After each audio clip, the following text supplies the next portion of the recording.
Alright. I attempted to do this twice yesterday. The first one, for whatever reason, stopped working, and the second one looks so bad. I'm gonna take both of them down, and I'm going to redo them with this one video. Now, I'm only showing you this part before I turn the camera on so it doesn't lag, because this is how serious this shit is, man. It's This process is extremely tiring. But having said that, I'm working on trying to get somebody that is popular on Twitter, at least from what I've seen. I follow this person. I think the handle is at Heady NJ. I think it's HEADY. I'm trying to get them to come on here because I don't know if it's one person or if it's a group of people that run that Twitter page, but they said they just launched a YouTube page and they're trying to get subscribers. So I told them that they should come up on here because the best way to do that is to show the people that you have to start from the ground up. But being that this is a new channel and there's not hundreds or thousands of subscribers, I'm sure they're not going to do that. But I'm putting this out there to you.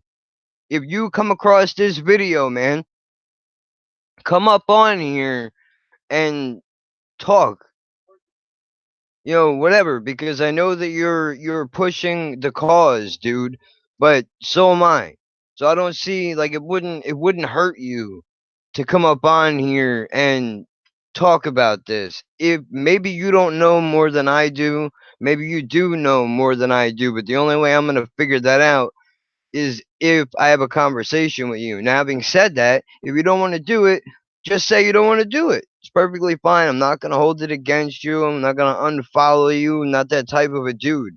But I'm putting this out there because I know that I retweeted what you wrote about your YouTube page, and you liked my retweet when I commented what I just said, but you didn't say anything. So I doubt you will come across this, but just in case you do, again, it's an open invitation to Hetty.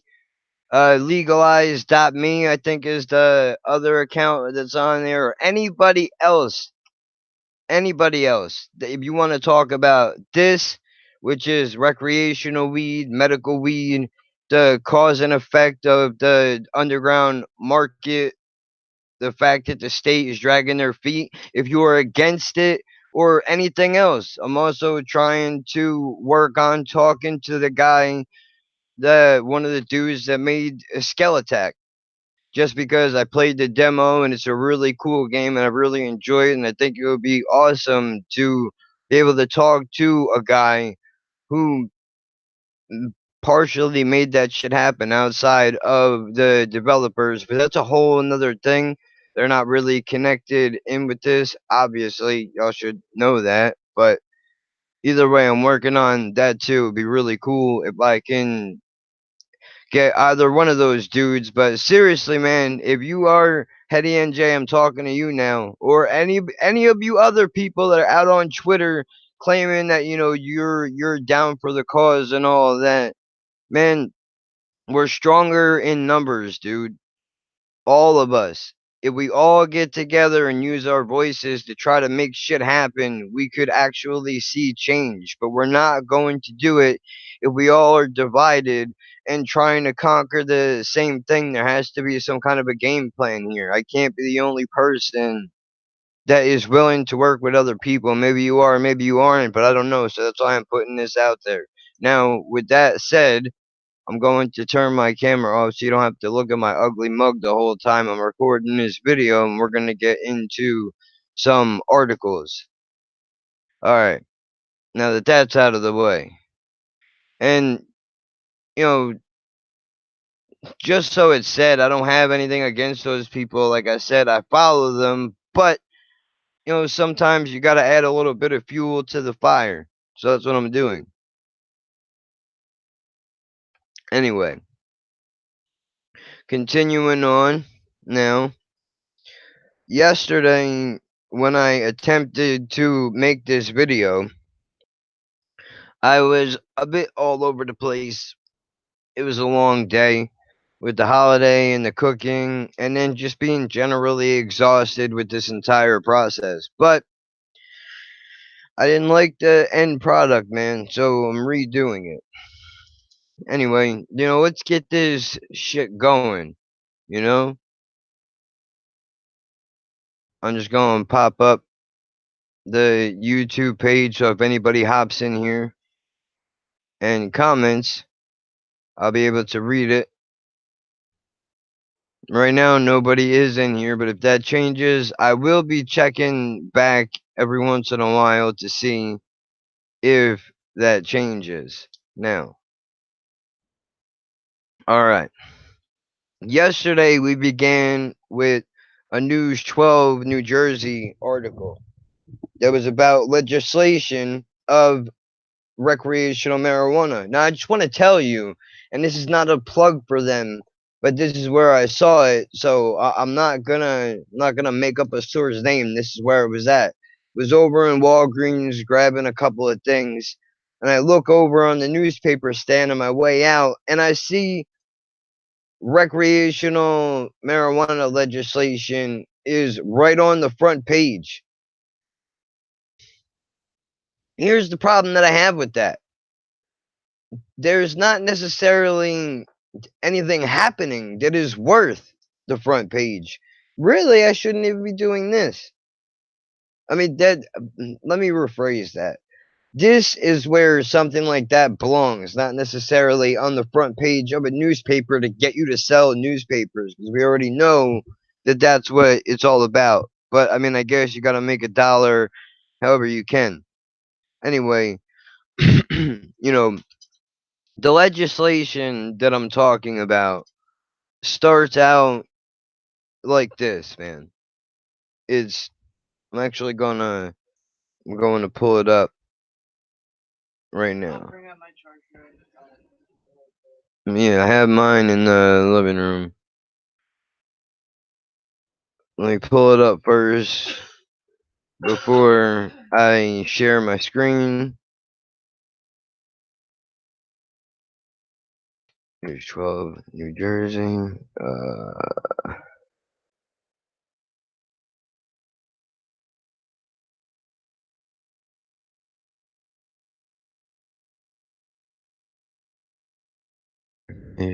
Wait, I'm in the wrong spot. Hold on, work with me. Gotta hit the regular Google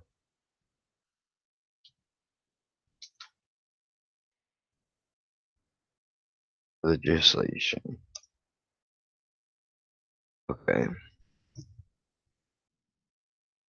Hold on, we're gonna go back to that in a second because I thought that I saw something. It said just say no to the bill. Now, let me make sure this is not fucking up my thing like it did yesterday. I don't think it is. Nope, it is. Motherfucker. Why does it do this to me? It messes with pulling up a website now all of a sudden is a problem. So it's probably gonna boot my. Yeah, but it's not open. No. We'll make this quick. New Jersey lawmakers have unveiled their latest proposal to legalize recreational marijuana for people 21 and over in the state. Joint Democrat-led Assembly and Senate committee is expected to discuss the package of measures on Monday. For those keeping score at home, that's this Monday coming up. Today is Friday. That would bring us to, I believe, the 26th of November. Let's see if it gets pushed back again. One bill provides for legalization of an ounce of marijuana for adults 21 and older, setting up a five-person cannabis commission, taxing the substance at 12%. The rate includes the 6.625% sales tax. The draft also permits local government to apply up to a 2% tax on cannabis. An earlier measure called for a gradual increased sales tax, which lawmakers did away with in the latest proposal. Legislation also called for expediting expungements for people with marijuana related criminal backgrounds. A vote was originally scheduled on this issue, which was postponed last month. Governor Murphy said that he supports legalization and it was a major part of his campaign. Now, that we got that out of the way. That's part of the problem. The original bill that they did away with was, from what I read, was pushed by the governor because he did not want Sweeney. I forget what his position is in all of this, but he wanted only a 10% sales tax on marijuana because he says that if it's any higher than that, all you're going to do is keep the underground market alive and thriving, which is correct. That's exactly what is going to happen if you do that. So by them taking the stance that they're taking now, with it being 12%, still very high, but hold on, I gotta plug this thing in here. Give me 1 second. Okay. Now, 12% is still pretty high, but it's better than what they originally had, which was they wanted it to be 25%. And that was supposed to happen over a 5 year span. For those of you that you don't keep up with this stuff because it changes every day, I understand. But it was supposed to be what they originally wanted was it starts off at 5% sales tax, and then over the course of 5 years it gradually goes higher towards the 25% where it eventually stops, and that's where it is at after that. But they did away with it because, very obvious reason, which is plain and simply, who the fuck is going to be able to afford that? In plain English, man. Who's gonna be able to afford that? Nobody. Okay, as it is right now, and this recreational thing correlates directly with medical marijuana. If you don't understand how that is, let me explain it to you. As somebody who could benefit greatly from marijuana, that is a big issue, man. The fact that it's so expensive. Go and attempt to buy an ounce of weed from this,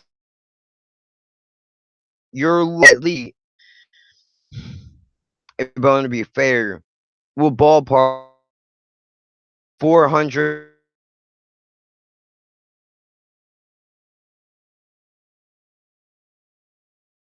if it's even available for you to have it, which is another issue. And that we're going to get into, and it's the lowest, but you know that's a big problem. So my thinking, and I could be completely wrong in thinking this, but there was supposed to be medical marijuana was supposed to be completely tax free because it's for medical purposes. It's already expensive enough. Now, the original bill that Governor Christie had signed while he was in office, he was the governor before Murphy, and his bill basically said, to sum it up, that Okay, yes, medical marijuana will be available, but you have to have there's a strict guideline to who can have it and who can't have it. And in order to get it, you would have to have cancer, you would have to be dying from a terminal disease, which there's no cure. You would have to have multiple sclerosis, which I have, muscular skeletal spasticity, which I have, to a degree from the cerebral palsy. And then recently, before he left office, well, no, chronic migraines wasn't on the list for him. Murphy added that, but I don't want to get ahead of myself yet.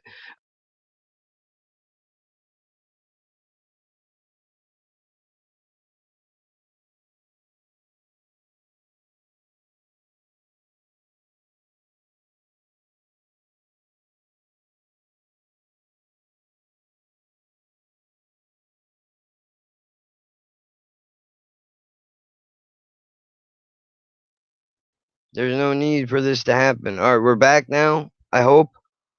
Sorry about that. I don't know what is going on. I guess I can't open tabs while I'm doing this for whatever reason, but whatever. Anyway, as I was saying, before Christie left office, he added post traumatic stress disorder on the list, and that's it. That's all that there was. Now, you might be saying, well, even though it's only those select things, that's still really good, right? Because then people that have those problems can get medical marijuana and they don't have to take opiates. But don't get ahead of yourself, man. Because the criteria for the license to obtain marijuana was you had to have an ongoing relationship with a doctor. And then you had to, it was either a year worth of time you had to have a relationship with that doctor, and then they would have to medically prove that you needed it. That's number one. Or you would have to have at least 4 visits with a physician that to which you can prove that you have these issues. And then it doesn't even stop there. Okay, with this bill, the way that it was, they wanted, and this is still a problem too right now, but they wanted 400 bucks. I'm pretty sure that's what the number is. And again, I'm ballparking it, but more than certain because I remember looking into this back when all this chatter first started to begin. It was like $400 you had to pay. That was just to obtain the license in order to get it. That does not include the price of the prescription that you're going to have to buy from your doctor. So essentially, you're just paying a different type of drug dealer. You're trading in the guy off of the street for the guy in the white lab coat or the guy in slacks, whatever your doctor wears, or a woman, whatever. But you're just essentially you're changing drug dealers and you're getting the drugs through the state, which would be fine if it was affordable.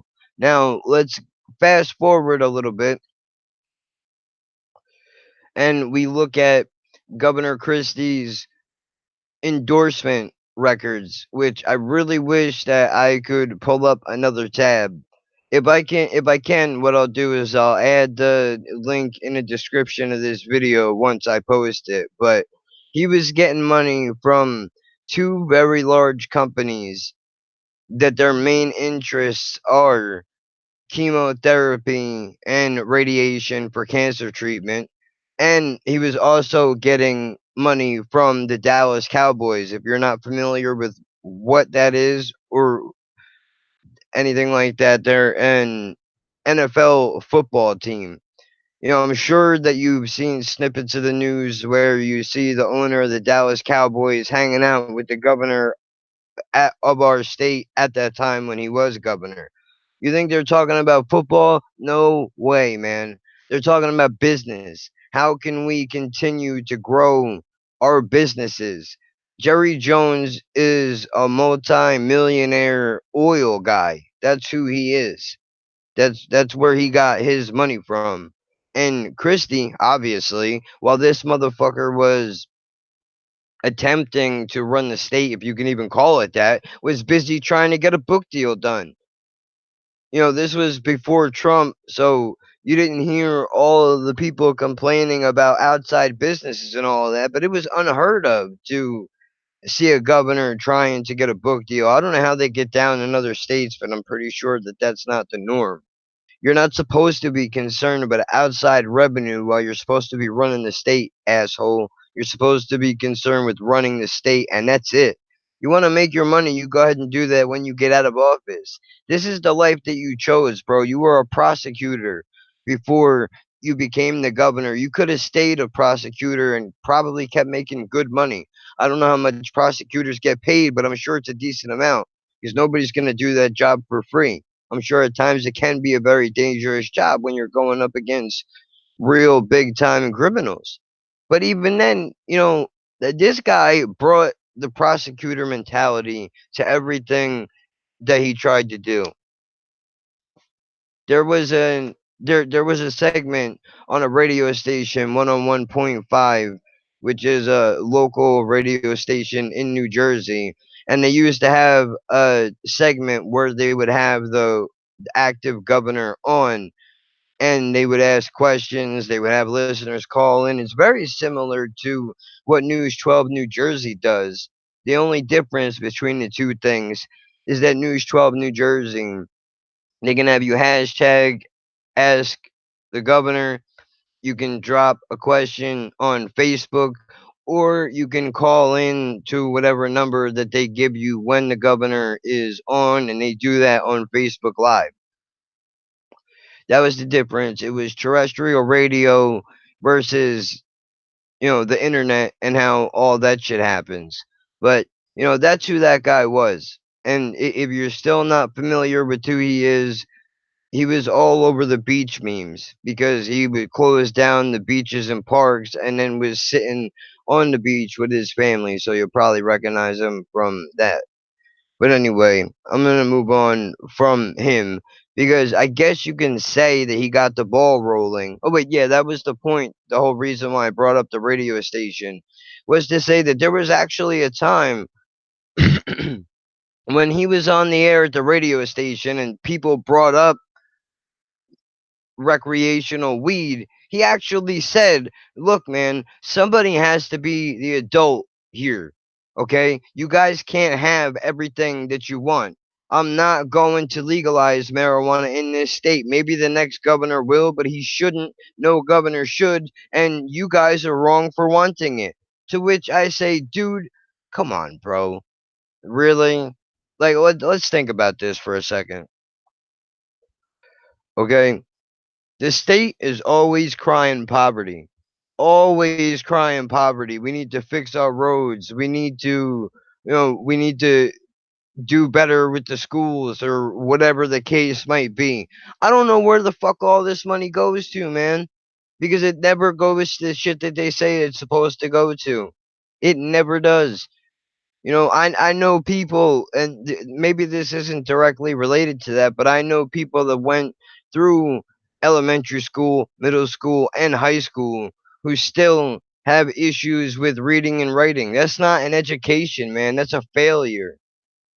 How can you wake up in the morning and call yourself a teacher when you have students walking around that you're not teaching? It was the same shit every year. Maybe that's because, I was in the smaller classes. I was in that classroom that you would walk by and always wonder what the hell is going on in there. I'll tell you what was going on in there. We would learn the same shit every year over and over again without fail, using hand me down books and busted up pencils and whatever else. But that's a conversation for another day that I definitely want to get into. But anyway, he actually said that you can't have everything that you want. It's not really that wild of a request. Recreational marijuana would do a number of things. Let's go down the list real fast. First of all, it would drop arrests significantly. it would drop them because people wouldn't be going to jail over a little bit of pot. That's number one. And while I'm on the subject of this, I wish, right? NJRS for, yeah, this is where it was at.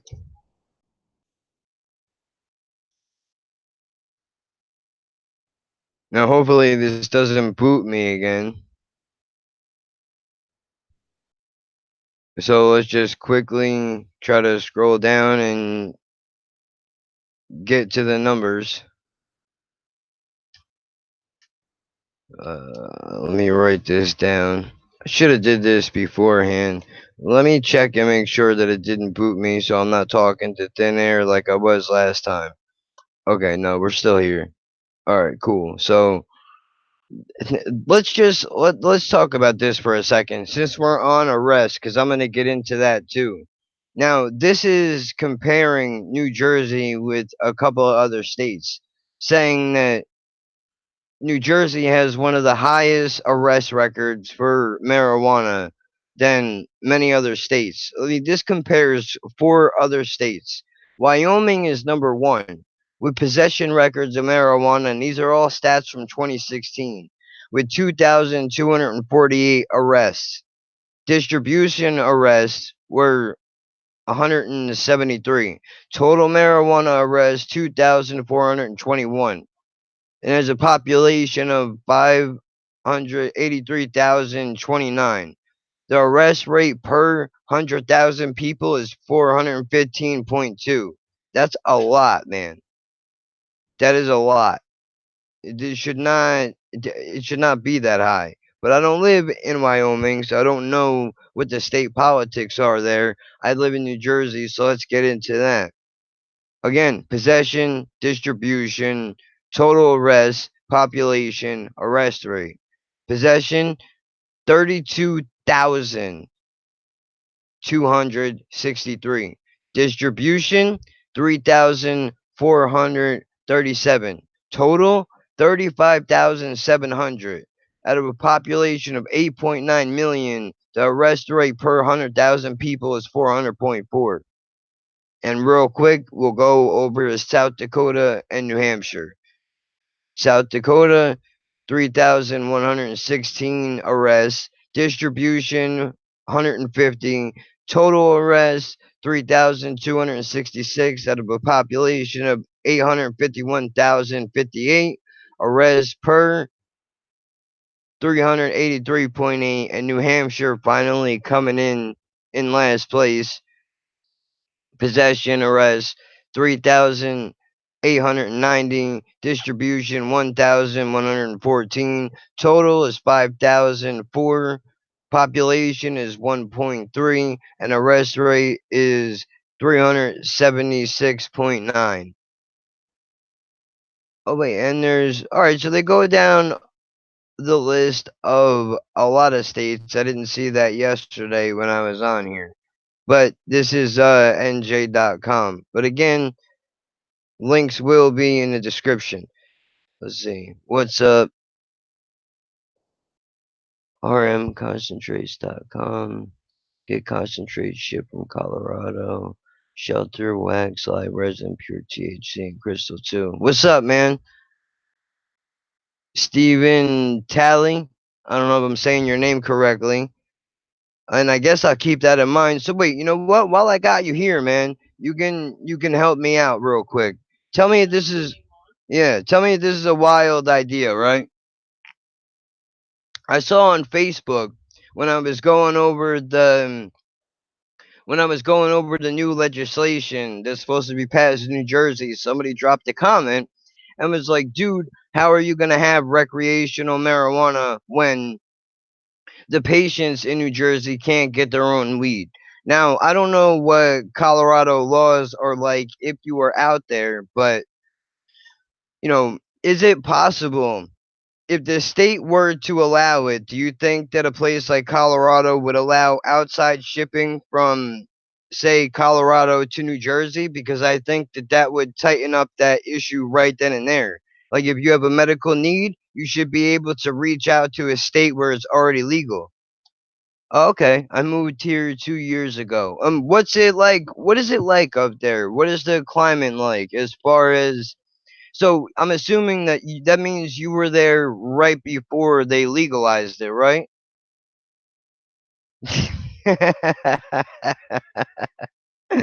Oh man, I salute you, dude. Well, I mean, I guess it's not that big of a worry for you because that's probably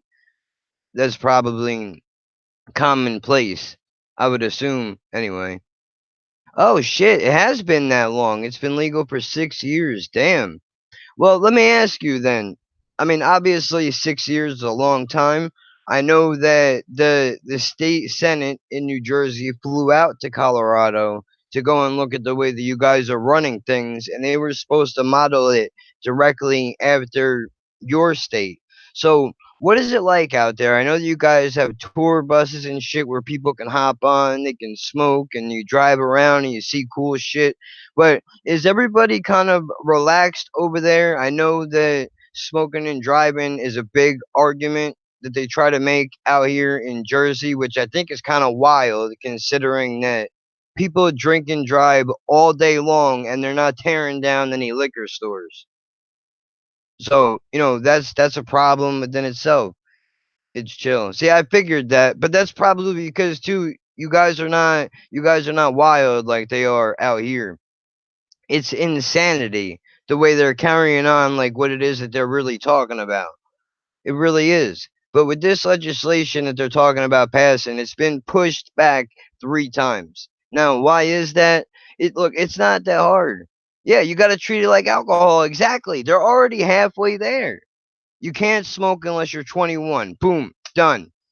Okay, because their argument is, what about the kids? We need to save the kids. We don't want the kids to smoke weed. You don't want the kids to drink alcohol either, dude. And look, I don't know how old you are, bro, but I'm sure no matter when you grew up, you can probably recall a time where you were not 21, maybe you were 15, 16, 18, whatever, and you ran over to your buddy's house. Okay, so then you should definitely know what I'm talking about. I'm 33, and I know when I was 16, 15, 14, around that age, my friend, when his mom wasn't home, his mom or his grandfather, because they both lived in the same house, while they were gone, we knew where they had the liquor stashed. So as soon as they left, it was party time for us, man. We tried everything they had in that cabinet. We weren't 21, and you could argue that, well, they need to put it away a little bit better. But still, the point is, if you want to get it, you'll get your hands on it. I started when I lived in Germany, and the first time I smoked, I was in Amsterdam. I was 19. Oh shit, that must have been crazy. In Germany and in Amsterdam, you're getting around, dude. That's awesome. Yeah, their weed must be killer. I've heard crazy things. I hear though they get really mad that tourists are over there just to smoke and leave. But I mean, it's bringing the money. He said it was really good. Army.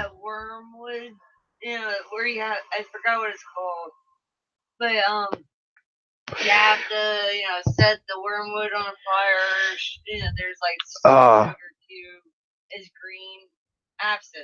yeah, absence. Yeah, I think they still. I don't know if they still have that. Was that in Germany? Yeah, I don't know. Seattle has the best weed so far. Do they really? Well, see, that's the other thing too. Maybe it's the weather. Absinthe. Yes, that's what it is. And I'm probably pronouncing it wrong. Forgive me for that, but I don't know. Have you ever tried that shit? And granted, I don't know, man. From the stories I've heard, I don't know if I would necessarily want to. Yeah, but what was I saying? Oh yeah, that's right. Going into liquor cabinets, man. I wasn't 21. I was nowhere near 21. I had no business drinking, but we used to get hammered in this kid's house. And then when they would come home, we would just leave, find somewhere to go and something to do.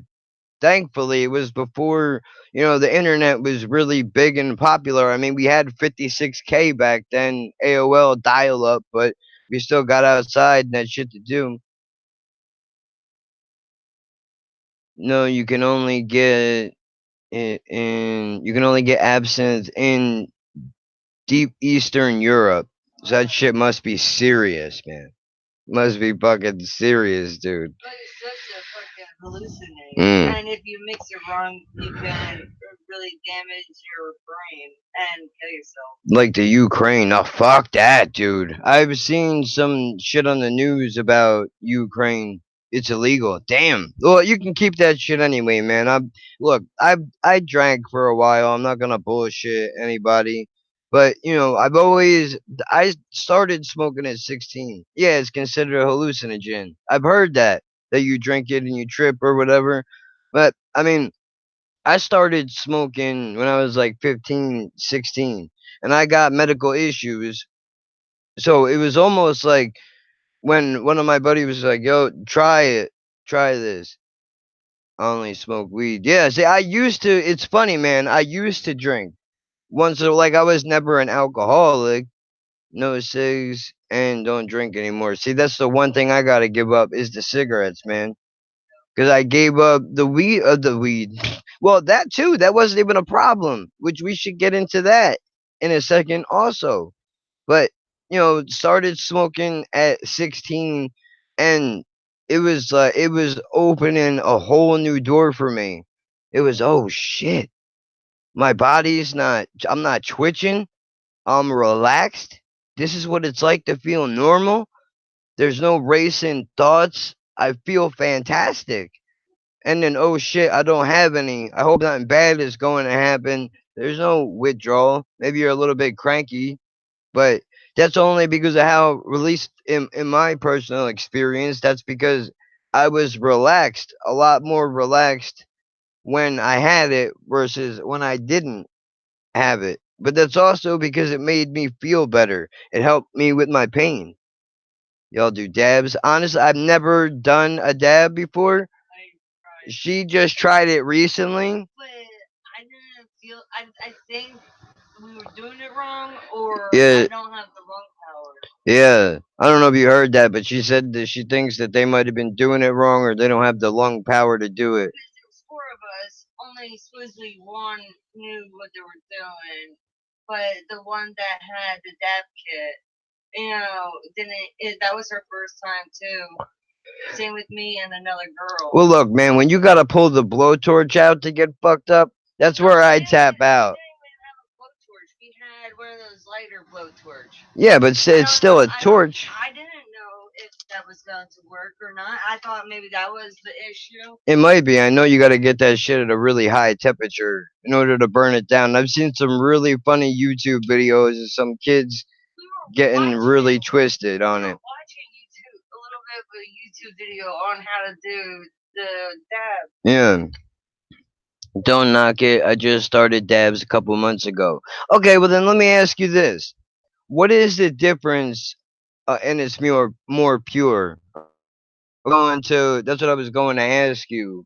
Was what do you feel like the difference is between smoking the flower and smoking that? You're not concerned with chemicals or anything? 'Cause isn't it like a waxy thing, or is the wax different from what a dab is? You can tell them that we are new to this whole thing. The best way to smoke is using a dab straw. Now, what is that? Dab straw. See, I'm learning shit today. It's like a crack pipe, for don't have to smoke as much and smell. Oh, so there's no smell to it, really? Yeah, with the dab. No smell. Shit, man, 'cause you can smell that bud like 10 blocks away. Which is, I mean, it's exhale a little bit, but you could taste it more. Yeah. So I don't know if it was the taste, that basically was tricking the nose. Very little smell. All right, well that's cool though, because I know when you smoke a joint, man, or you take a bong rip, your whole house is stinking. Although I will say there's a very clear difference between the stench of cigarettes and the stench of weed, in a sense that weed will dissipate after a while, where that cigarette smell just tends to fucking linger so long, man. It's disgusting. Like I'm an active cigarette smoker, man, and it reeks out everything. It's disgusting. I personally I would trade in cigarettes for weed all day long, just because at least I know that I'll feel better. I know that there's something in it for me, whereas cigarettes are almost like a substitution. Like I can hit the store right now and I can go and grab a pack, but you know it's best for someone who works. I started dabs because of my job at at Pepsi, and I couldn't smell. All right, well, you know what, man? If that helps you get around the system, then I'm all for it, because it's not like look, man. I've worked with a. Oh, okay, that's cool. Yeah, I had to actually had to re-sign up for Amazon because the controller on there real cheap. I have a controller for the computer, so game San Andreas or the Scale Attack demo center. I have the controller because it's a lot like that too. If you're trying to use a keyboard, really frustrating. But game, I started smoking at 16, man. Like I said, and I found that I mean, other people did use other drugs, but that was because I mean, I don't know exactly what their reasons were, but I mean, I think that they were just naturally curious everything. I don't think marijuana is a gateway drug either. Like that's a whole separate thing. I think your friends are more so the gateway to other drugs. Even though I have read studies that alcohol is more so the gateway. I even wanted to try marijuana. I wanted to try, mushrooms and acid. Well, I mean, hallucinogenics, I don't think are. I mean, granted.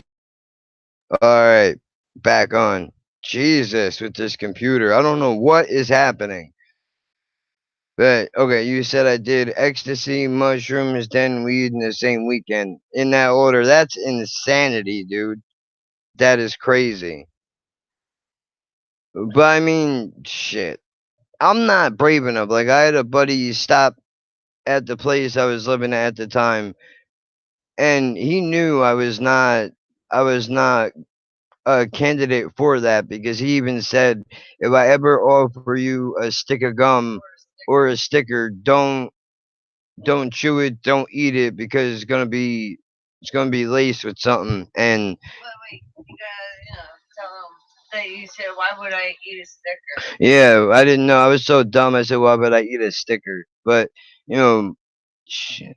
It depends, I guess, on whatever your mind state is. I mean, I don't want to get too crazy. We can go back to hallucinogenics in a second, but I want to make the point that it's tough when it's illegal like this, especially when it helps you. Like when I couldn't get pain medication for my problems, I was actively using weed, and I wound up having to sell it to a small group of people in order to keep up to supply myself. And of course, that wound up landing me in jail because, people are dickheads and they all just look out for themselves. And trouble comes knocking, and then you see the people who people really are that you hang out with. But I mean, that was later in my 20s, but I smoked on and off from 16. I haven't smoked now in probably 5 years, because I get piss tested by my doctor in order to get the opiates that I take.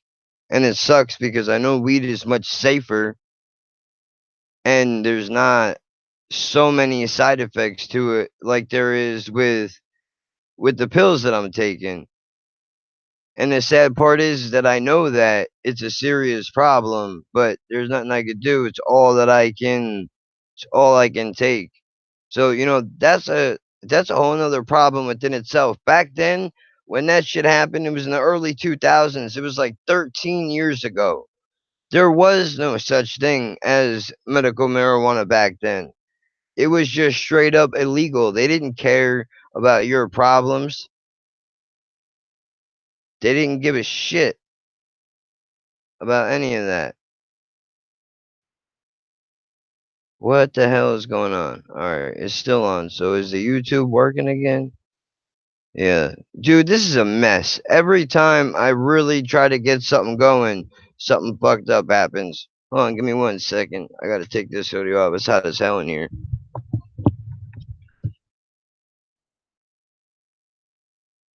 Hold on.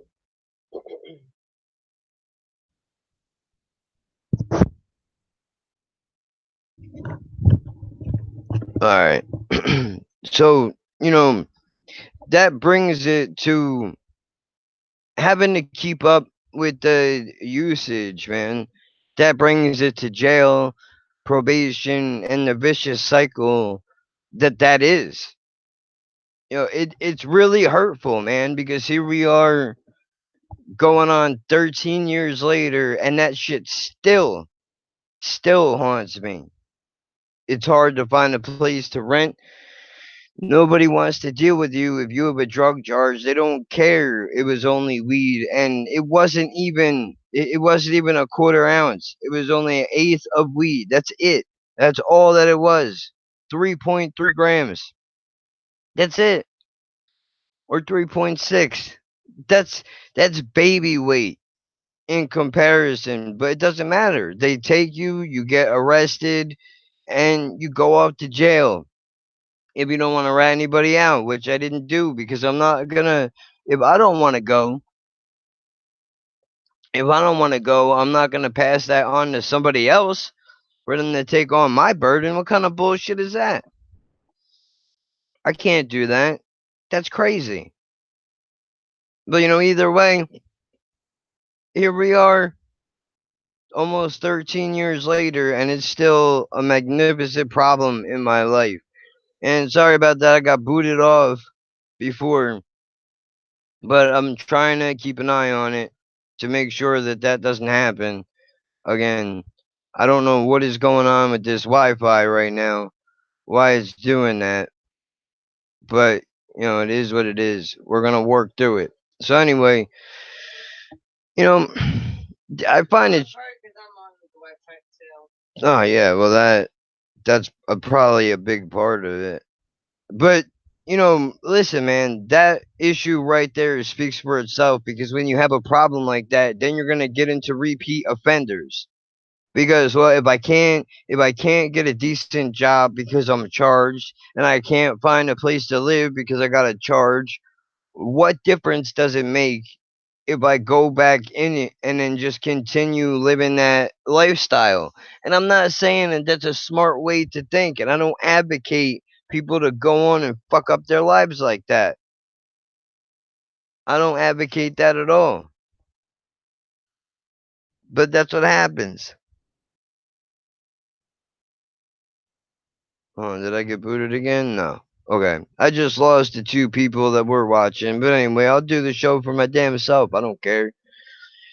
But yeah, that creates repeat offenders. When you don't think you have any, when you don't have anything to look forward to, and you don't have any hope, that'll bring you to some fucked up places. It really will. So continuing to go down the list of things that I wanted to talk about, there was that. The odd part about it was I wound up paying every dollar that I made went back to lawyers, it went back to court, and it went back to um lawyers court, and it went back to the probation office. Every dollar I made.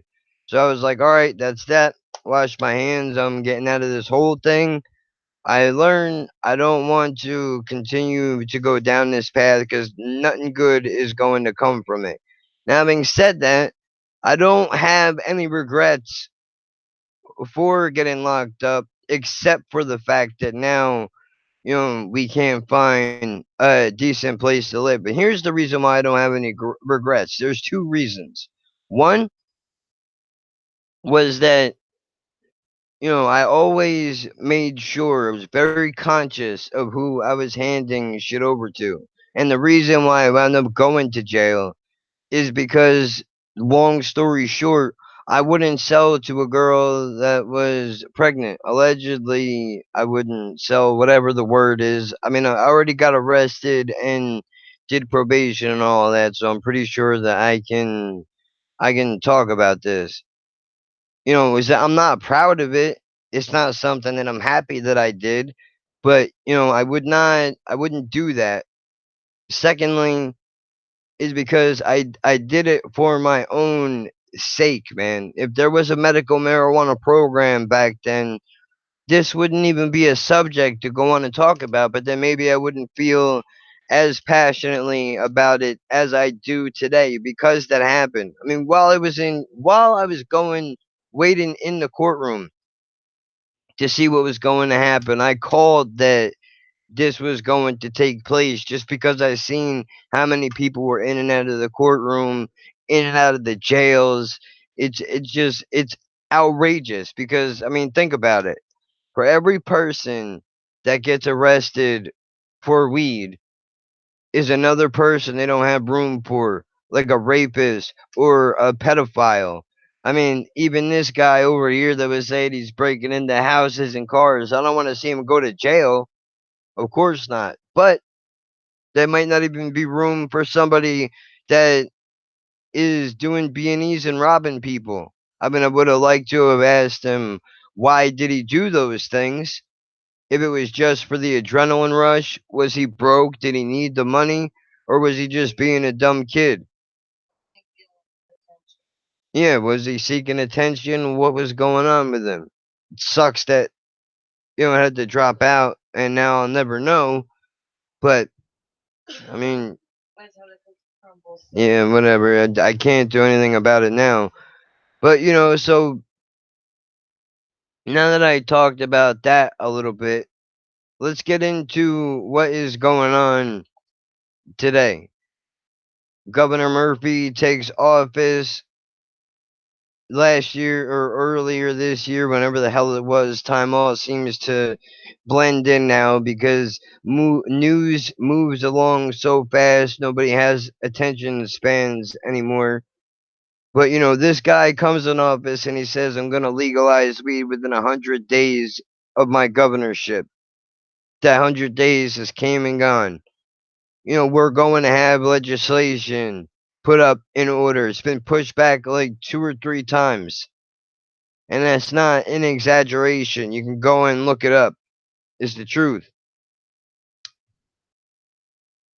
Meanwhile, meanwhile, I can light all the cigarettes I want until I get cancer and I die.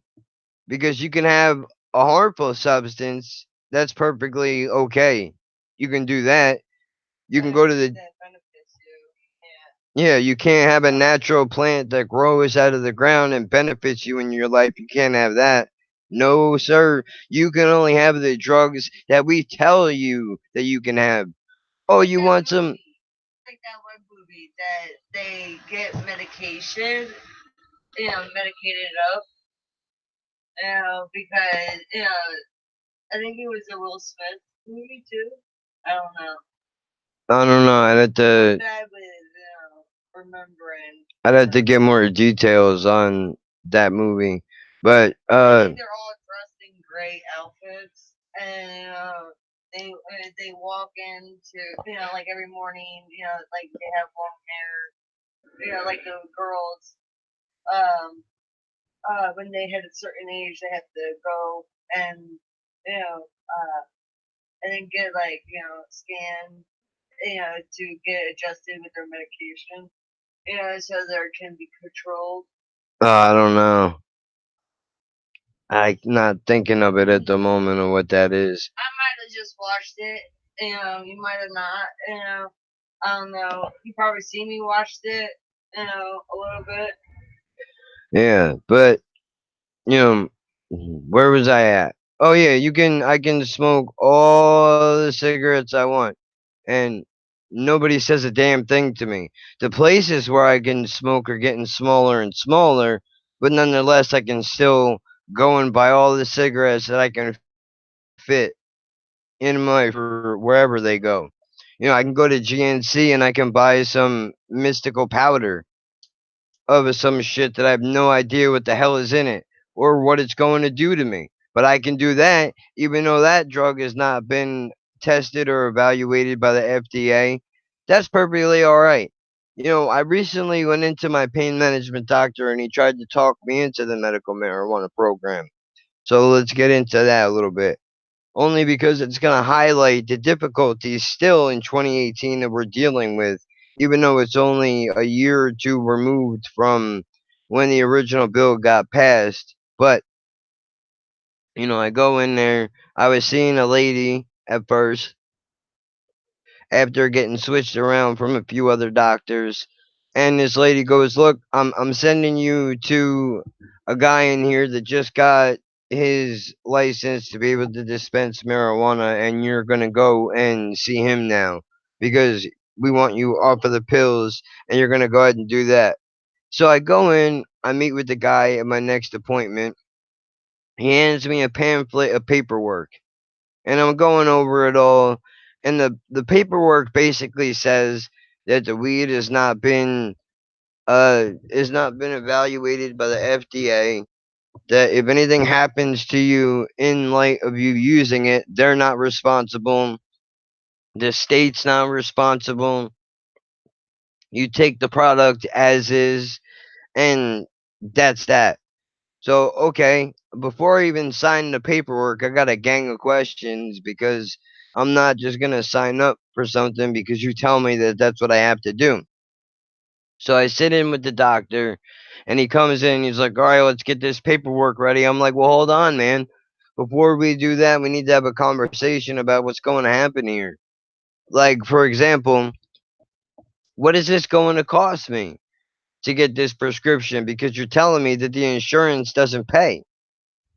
The insurance won't cover a marijuana prescription." Well, yeah, you're right. Insurance doesn't cover a marijuana prescription because marijuana is still federally illegal. So even though we can have it at a state level, insurance is federally run. So until it gets federally legalized, nothing we can do. Our hands are tied. You're gonna have to go ahead and pay for that yourself. Okay, well, what's it gonna cost me? You look me dead in the face, dude. And he said, with all seriousness, "It's only going to cost you $50 a month. It's $150 every 3 months. Now, that $150 is what you're going to pay me for a prescription. That's what it is. I write you a script. You go to the dispensary. You hand in the script. They register you in. You'll get a medical marijuana patient ID number, which we'll give to you today, and then you can go in the dispensary and you can buy yourself some weed." So I was like, "Well, hold on. If I gotta give you $150 every 3 months, we gotta figure out what the ratio of weed is to the amount of painkillers that I'm taking." Because I know that when I was just smoking weed before I started on painkillers, the amount varied depending on how bad my pain was that particular month, throughout the month. But I would say at minimum, that's averaging a gram a day at the least. And for those of you that don't know how much a gram is, it's 1.0 on a digital scale. And it's $20 a gram normally, depending on who you get it from. If you're not getting figuratively robbed, and that averages out to about maybe two joints or a few extra bowl packs, depending on how you want to consume it. Yeah, or a blunt's worth. There's that. But that's a lot of money, man. That goes back to the point that I made earlier about the cost of it. Now, I know from looking this up earlier in the months, and I'm gonna probably get the numbers wrong because they're not sitting right in front of my face. So let me look it up on my phone here and see what I can pull up because I'm pretty sure it was a wild amount of tax money. I think it was I want to say 12 something in tax. So let's see. Medical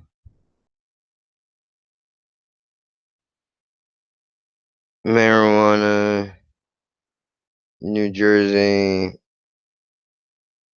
tax. Let's see what comes up. 20 million from medical marijuana taxes. The numbers don't add up. That was the first thing that popped up. But let's see if we can get a real number here because I know there's a whole bunch of shit in concern to what it's going to be, but we don't care about what it's gonna be. We want to know what it is now.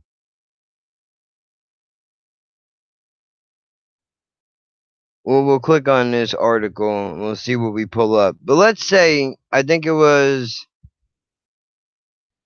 hmm, I don't want to say the wrong number.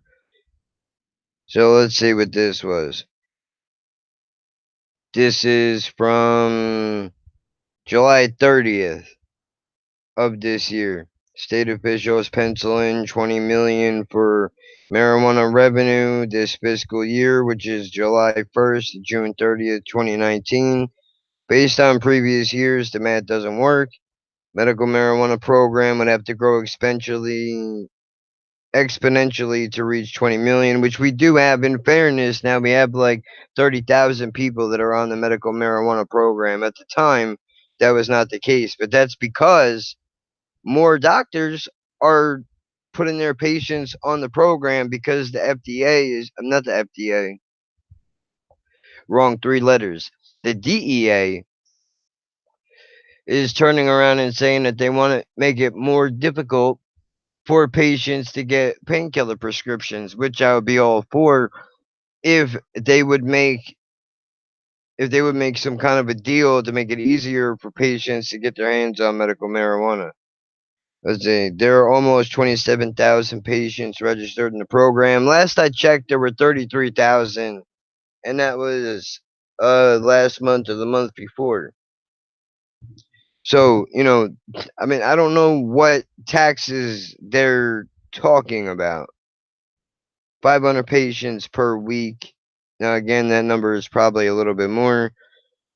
They would have to buy roughly 13,106 pounds, or about 209,696 ounces at $100 a quarter ounce based on recent pricing information from in-tax dispensaries. Total revenue from 6 alternative care treatment centers is roughly about 83.9 million.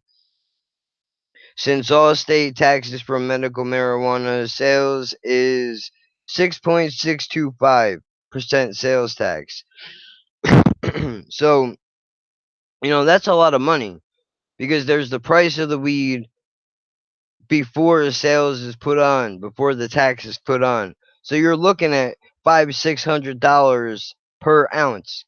That doesn't include the $150 that you have to give to the doctor every month. And then on top of that, you still have to find a way to get to the dispensary. You have to hope that they have the product in house when you go there because that's been a big problem is supply and demand. Obviously, it's been a huge issue. If you're from here, you know that it's been a really really bad problem where patients can't get a hold of their own damn medicine, which is why I brought up to that dude earlier which now I'm starting to think it's possible that he was just trying to sell me something. Which, I mean, let's be real here. I'm not gonna bullshit you on this podcast, this live stream, whatever word you choose to use to call it. I'm not gonna blow smoke in your direction, man. I'm not gonna buy anything of a somebody that, well, not of somebody I don't know per se, but in the sense that you're a complete stranger in another state and I'm just supposed to send you money and hope that whatever you tell me is coming in the mail is actually coming in the mail. And then on top of that, I'm taking all the risk. Well, not all of it. You're taking some risk too, but I would imagine that there must be a lot of mail going back and forth between the people that live in the state. Maybe if you live in Colorado or Cali or Seattle, maybe you have a buddy that lives down the street from a dispensary, right? And you live like an hour away. So you tell your buddy, listen, man, I'm going to send you some money. I want you to go to the dispensary. I want you to buy me some blueberry haze and then just send that back to me in the mail. Maybe stuff like that happens. But here, I don't know enough about how all that works and what the charges would be pertaining to that. Because for an eighth of weed, when I got arrested, again, this is like 13 years ago, but they were trying to hit me with possession, manufacturing, distribution under 50 grams, the whole 9 yards. But I wasn't manufacturing shit. Didn't matter though. And for those of you that don't know, if you're an active weed smoker, and you don't have a medical license and you've never been arrested, let me tell you something, man. Keep your weed out of a baggie. Don't put it in a cute little Ziploc bag. Don't put it in a button bag because, yes, that's what those little tiny bags are used for. They're for buttons for people that do fashion and shit like that. I know that because I have one of those people sitting next to me right now. That's how I figured that out. But don't put it in a bag because whether you're selling it or not, again, I was using it for personal use. When I got clipped, I wasn't going to sell shit anymore because I got tired of dealing with the drama surrounding it all. I was going to give it up. That was literally the last of the fucking weed that I had. I was just going to continue buying it and smoking it. And if I had it, I had it. If I didn't, I didn't. Because no doctor wanted to give me pills because it's really hard to prove that you have pain and you have a fucking disease because the doctor can't look at you and see pain. The doctor only knows what you tell him, and that's subjective to the doctor. I got people that still don't believe that I feel pain, which is wildly ridiculous. I know what I feel in my own body, and maybe that's another thing that we can get into on this thing is the doctors themselves. Like, look, dude, I feel pain. Okay? I got herniated discs, one in my neck, a couple in my back. I got cerebral palsy. I have multiple sclerosis. I twitch all the time. I have no control over that part of my body. And for those of you that are curious about the MS, it's relapsed remittent MS, which means that it will go away, it will flare up, it will go away, it'll flare up, and it just keeps going on that up and down cycle until eventually there's nothing left. Medicine for it, because it can, make it worse. Yeah, well, You know, and let me get into that a little bit, real quick. Sidebar, okay? With MS, they have medications, a lot of which are very close to chemo and or radiation. Now, what does that mean? Well, that means that, first of all, if you have the disease, it's very difficult to find it in some cases. A lot of the times it gets misdiagnosed as just a stroke or Lyme's disease.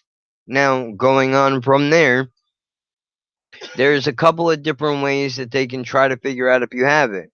blood work. They can do your blood cell count, your white blood cells, and all that and stuff. they don't need spinal taps anymore. Yeah, they don't. They're not supposed to do spinal taps anymore. But I already had one because my quack of a doctor told me that I needed one at the time in order to prove I had it. But I went for a EEG test, which is they put you in a dark room and they turn on a strobe light.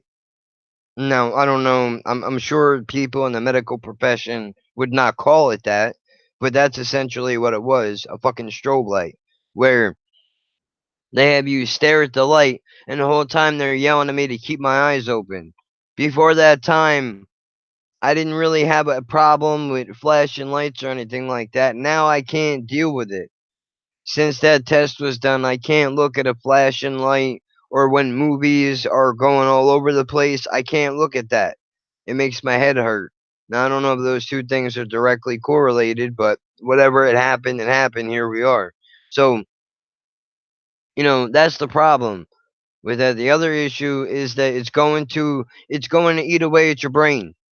It's for sure going to eat away at your brain, and then the blood from your brain will drip into your spinal cord, and your spinal fluid will be in your brain fluid, which apparently is a really bad thing.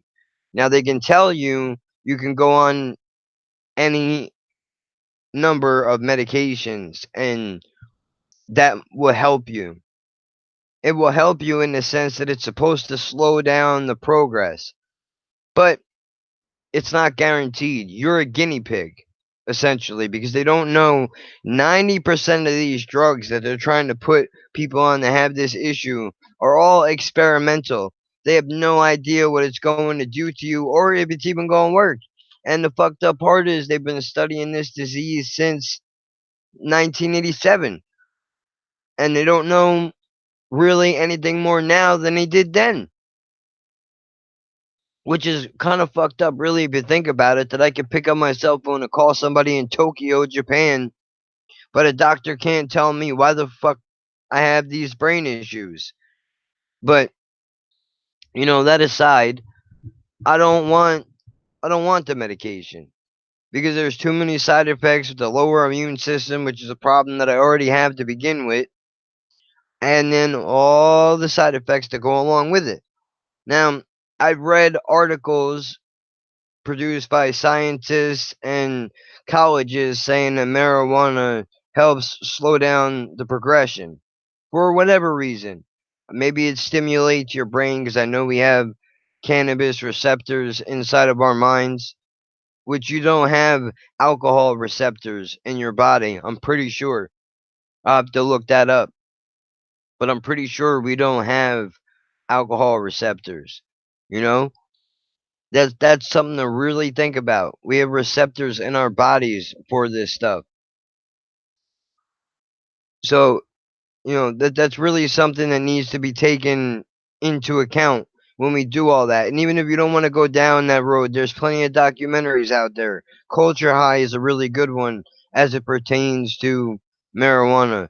There was a couple of others that I can't think of the name of right now. I know that one particularly, Culture High, is on Netflix. If you have Netflix, go and check that out. It's a really well done documentary. But every day that goes by that this stuff is not done, medical marijuana is going to cost more money. People are going to continue to get arrested. That's a very big issue. We don't want that to continue happening. Because again, you go to jail because you got a roach clip in your pocket, and then you're fucked. But real quick, before I go off on a completely separate tangent, again, for the people that are actively smoking weed, if you have been lucky enough to not get arrested thus far, don't keep it in a baggie because that baggie counts as a distribution charge. Even if you're using it for yourself, it doesn't matter because it's bagged up. They can say that you have the intent to distribute it to another person.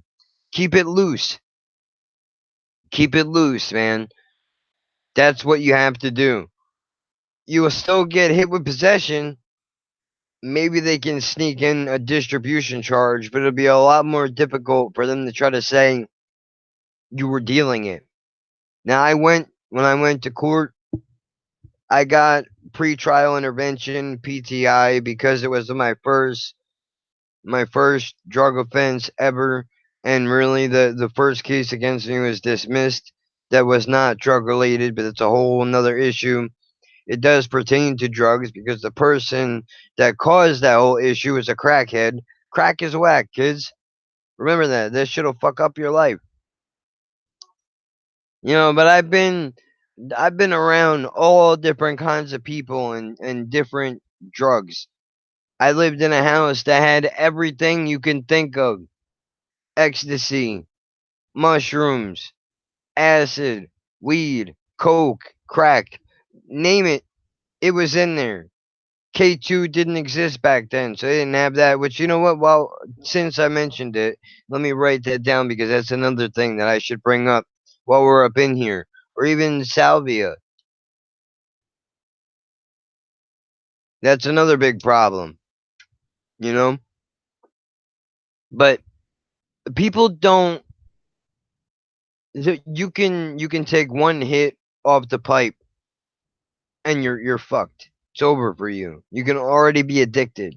Same thing with heroin. Heroin's a really big problem. A lot of people are abusing pills.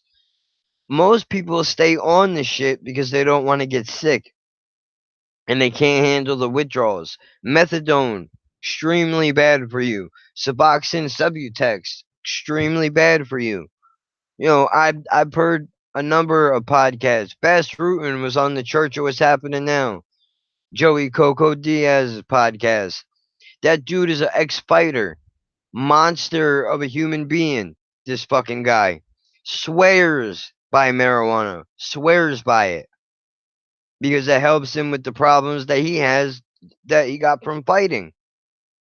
He did. There was a time where he was abusing a shitload of drugs, man. As far as pills are concerned, I think he said something crazy like he was taking 48 pills a day. Think about that for a second. 48 pills a day. If I gave you 48, if I give you 48 Percocets right now, you'd probably die. I've been taking this shit for 8 years, and I don't think I could handle 48 pills. You're not built to take that many.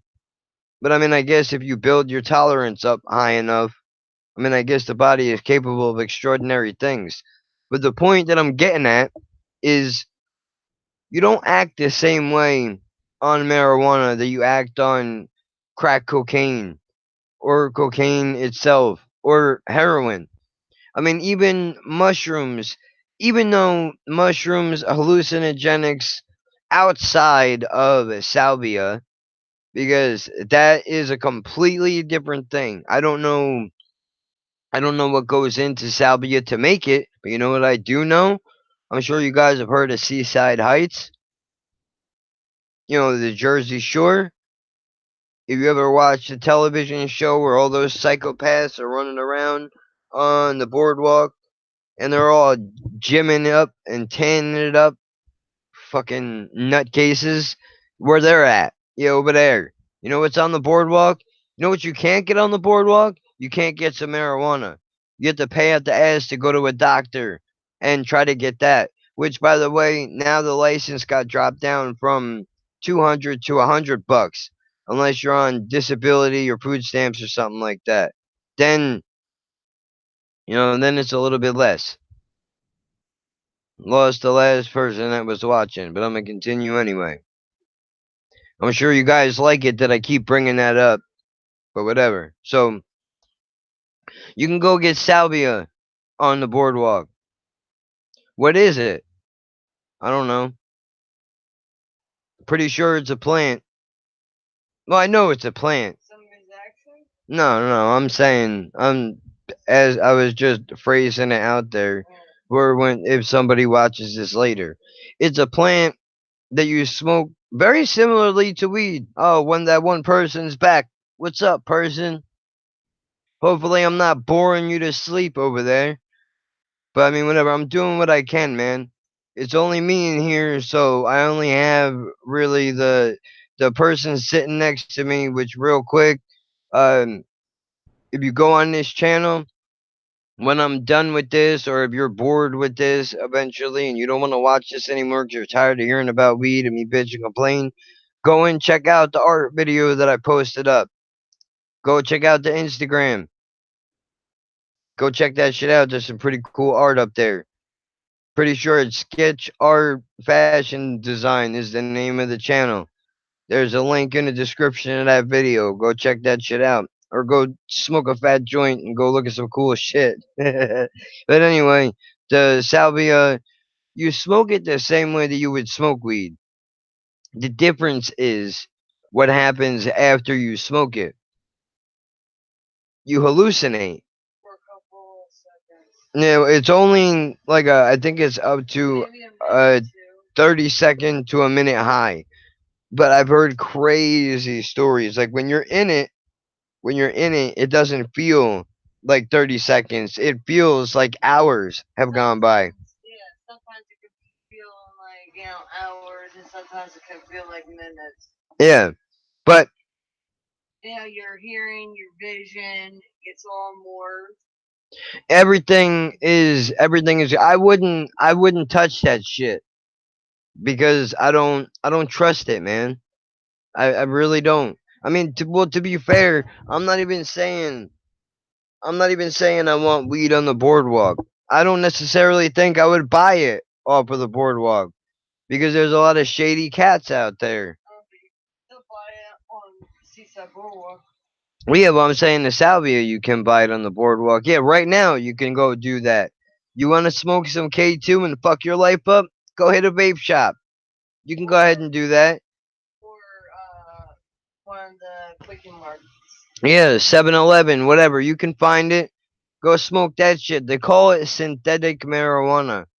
I don't know why that is. Or artificial. I don't know why that is. I never smoked a joint and then went and tried to eat somebody's face off. Go look up Spice in Florida. Go look at what happened to those fucking people. Marijuana don't do that to you. And if marijuana does that to you, then you wanted to eat somebody's face off anyway. Normally, when you smoke weed, the only thing you're supposed to get, to quote Cat Williams, the only side effects are hungry, happy, sleepy. That's it. Unless you're allergic to it, in which case, that could not necessarily be a good thing for you.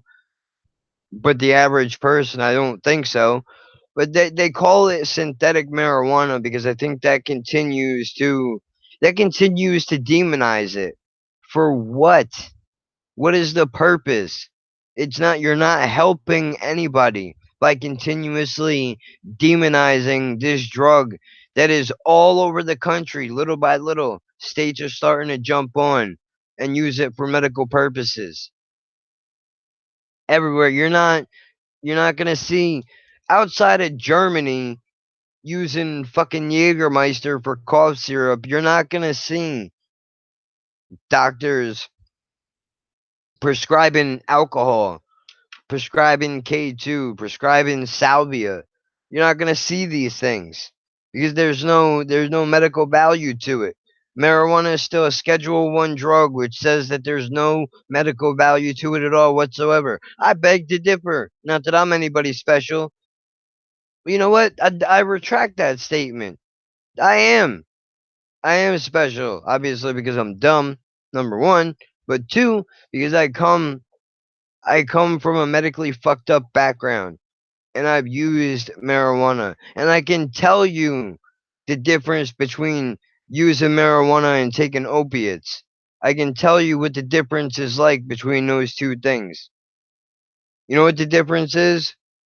It's real it's real fucked up. It's real fucked up actually, and I'll tell you why that is.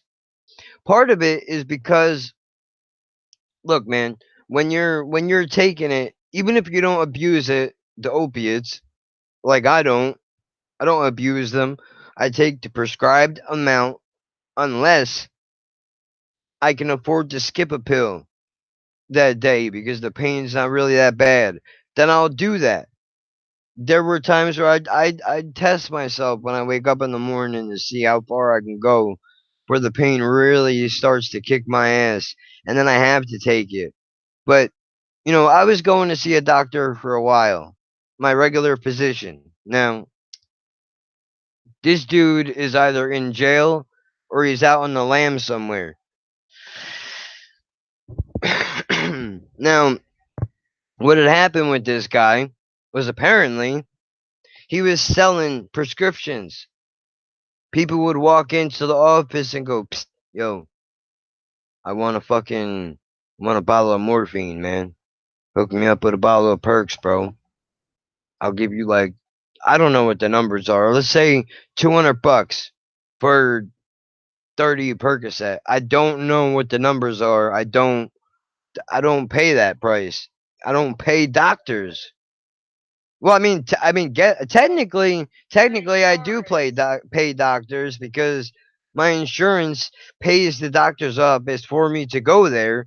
So like, essentially, it's still the same thing. The only difference is because I'm going through an extension of the federal government, it's not illegal, which kind of goes back to the weed thing. But this dude was selling prescriptions to people. One day, apparently, the DEA knocked on a door. They went, "Hey, you, we know that you're selling pills." He got word somehow.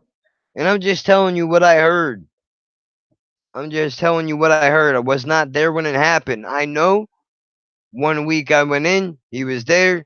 Next time I came back to get some paperwork for a blood test I needed to do, he was gone. I said, "What happened to the doctor?" "Oh, he told us," one of the ladies that used to work in the office said, "he told us he was going out to lunch and never came back." Dude used to go from Brooklyn all the way down to Tom's River, man, every day. It's kind of a stretch. I don't know why you got to go that far. Maybe that's why. Because he was selling pills in other offices. I never knew he was selling pills, but whatever. So this guy gets popped. Doctor's office takes it upon themselves and says, "You know what? This is the perfect time for us to opt out of prescribing painkillers. We don't want to do it anymore." For whatever the reason is. Some doctors will say it's because they don't want you to get addicted to it. Other doctors will say that it's because they don't want people walking into their office just because they prescribe painkillers, which is kind of wild to me because that's your job, dude. You're prescribing something because I can't get it on my own. I could get it on my own, but I would much rather get it from you because you're a fucking physician. This is what you went to school for. I got a problem and you can help me. Now, I'm not saying all patients actually need it, but that's a whole separate argument. But anyway, they opted out of prescribing it. So I have to go and find another doctor. I was off of the pills cold turkey for 4 months. I felt extreme pain. I wasn't physically sick. I wasn't shaking any of the chills. You didn't throw up. You weren't shitting your brains out. Yeah, but the pain, the You were still pain, eating. the pain was significantly worse Well, yeah. to the point I'm where, saying with this, like how some people have those detoxes. yeah. But I think part of it though was, maybe I had the light end of it where the pain got worse. And it was my regular pain on top of a whole nother level of pain. But I think that's from, maybe that was my body being like, "Dude, where's this drug that we've been taking for 6 years? Why is it not here today?" So Yeah. 4 months go by, and I have to try to find a new doctor. I'm networking. I'm going through it. I'm trying to do the thing, and a lot of these doctors I'm going to are like, "Bro, the last doctor that you were seeing got caught selling medication, so we believe that you are buying prescriptions." Like, that's not true, but they automatically assume that was the case. But what can I do? They're not going to take my word for it. Either way, I come across the doctor that I'm seeing now. Obviously, I'm not going to mention names. of the place that I go for personal reasons, but I go into this place and they're like, "Well, listen, man, in order for us to write you a script, you got to pass a drug test." I take the drug test, comes up as morphine. I'm like, what the fuck? I haven't taken a Percocet in 4 months. I don't touch morphine, man. And I don't know about you, but I get really pissed off when somebody accuses me of doing some shit that I'm not doing, especially to try to find an underhanded way to call me a junkie. I'll fight you, motherfucker. I'm not a junkie, dude. I've seen junkies in my life. I'm not that person. I'm not like that. But I bring all of this up to say that when you're dealing with that kind of shit from pills, you don't feel like that with marijuana. I said before, I smoked on and off since I was 16. That kid said he wished he would have started smoking sooner. I wish I would have smoked a little bit later. Matter of fact, I wish I didn't smoke at all. I wish that I knew edibles back then because I would have just been eating it. Would have been much better. I wouldn't have smoked it at all. I would like to eat it. Right now, I would too. the reality is it's this edible. Take an edible. $150 every 3 months plus the license $20 whatever they're charging now because disability. On top of that, you want me to pay as charge from the dispensary when I can get it on the street for half of whatever that costs. Now, make the argument that we got to pay more because we're growing it. We got to pay the people to grow it, so you're going to pay for that. We got to keep the lights on. You got to pay for that. We got to use water to hydrate the plants, obviously. You got to pay for that. We got to go through the state. We got to pay for a license like they have to pay for tobacco or alcohol. So you got to pay for that too. Hmm. Uh, uh, there's a car out there. Dogs were growling. Chickens are making noise. Just giving you a heads up. There's been a creeper sitting outside for a while now. Our neighbor is giving us the heads up. We're gonna have to go check that out. But you gotta pay for all these things. So I understand it's gonna be a little bit more expensive, but like a 30, 40, 50% increase, it's not gonna happen, man. People are just you know what they're gonna do? They're gonna buy the medical license through the doctor, and then they're just gonna keep buying it off of the street because essentially that license that you get from the state allows you to carry it. All you have to do is hit the dispensary every so often. So I'm still on the pills. So I'm gonna do that. I have to magically get rid of all this money, or I can pay $1.25 through my insurance and get 120 Percocets for the month. What do you think I'm gonna do? Think about that for a second. $600 for an ounce plus the 150 from the doctor, so that's 750. That's only 1 ounce. What if I need what if I need an ounce and a half or I need 2 ounces? Matter of fact, no. If if a quarter, no, let's do some drug math together. This is how the scheme breaks down, so you don't get screwed. Unless you're going to a dispensary or whatever they charge. But if you're wild enough to still get it off of the street in this day and age, which I hope that you don't get caught. I'm rooting for you that you don't get caught and you do things safely. But let's break down the drug math real quick. Okay? Let's do this real fast. So they said a quarter of an ounce is $100. Now, here's the scale of how it breaks down. We'll even go back in the day. 7, 14, 28. Okay, so now we'll start from the bottom. Back in the day, in the late 90s, early 2000s, there was a such thing called a nickel bag. What is a nickel bag? Well, we'll get into that, and this is how it goes. It goes nickel bag, dime bag, gram, an eighth. So here's how it breaks down. Nickel bag, $5. What's in a nickel bag? Well, I'm gonna break down so you can understand what you're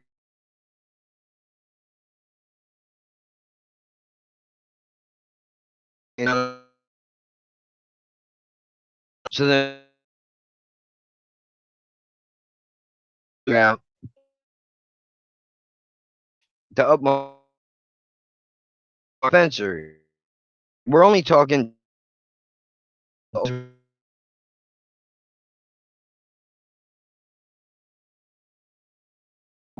and down depending on it's called been a thing, whatever you put it out and ask questions. You might be saying to yourself, well, gram on a scale is 1.0. That's what it is. So now we go back, travel back in time over to the nickel bag. Nickel bag is 0.5 on the scale. That's what it is. So you're getting a half of a gram in a nickel bag.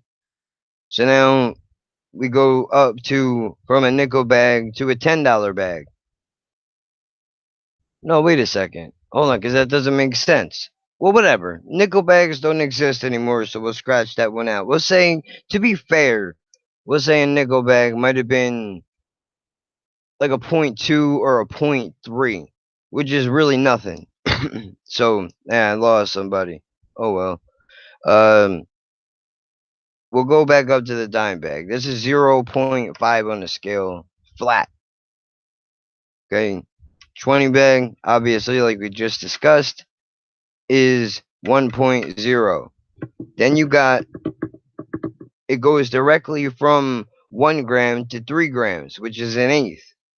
Now, 3 grams, where I'm from, whatever your state you're in could be different. So you got to apply these mathematical laws by whatever the regular cost is of weed where you're living.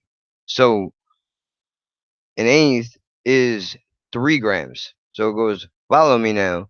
Half a gram, 1 gram, 3 grams so far.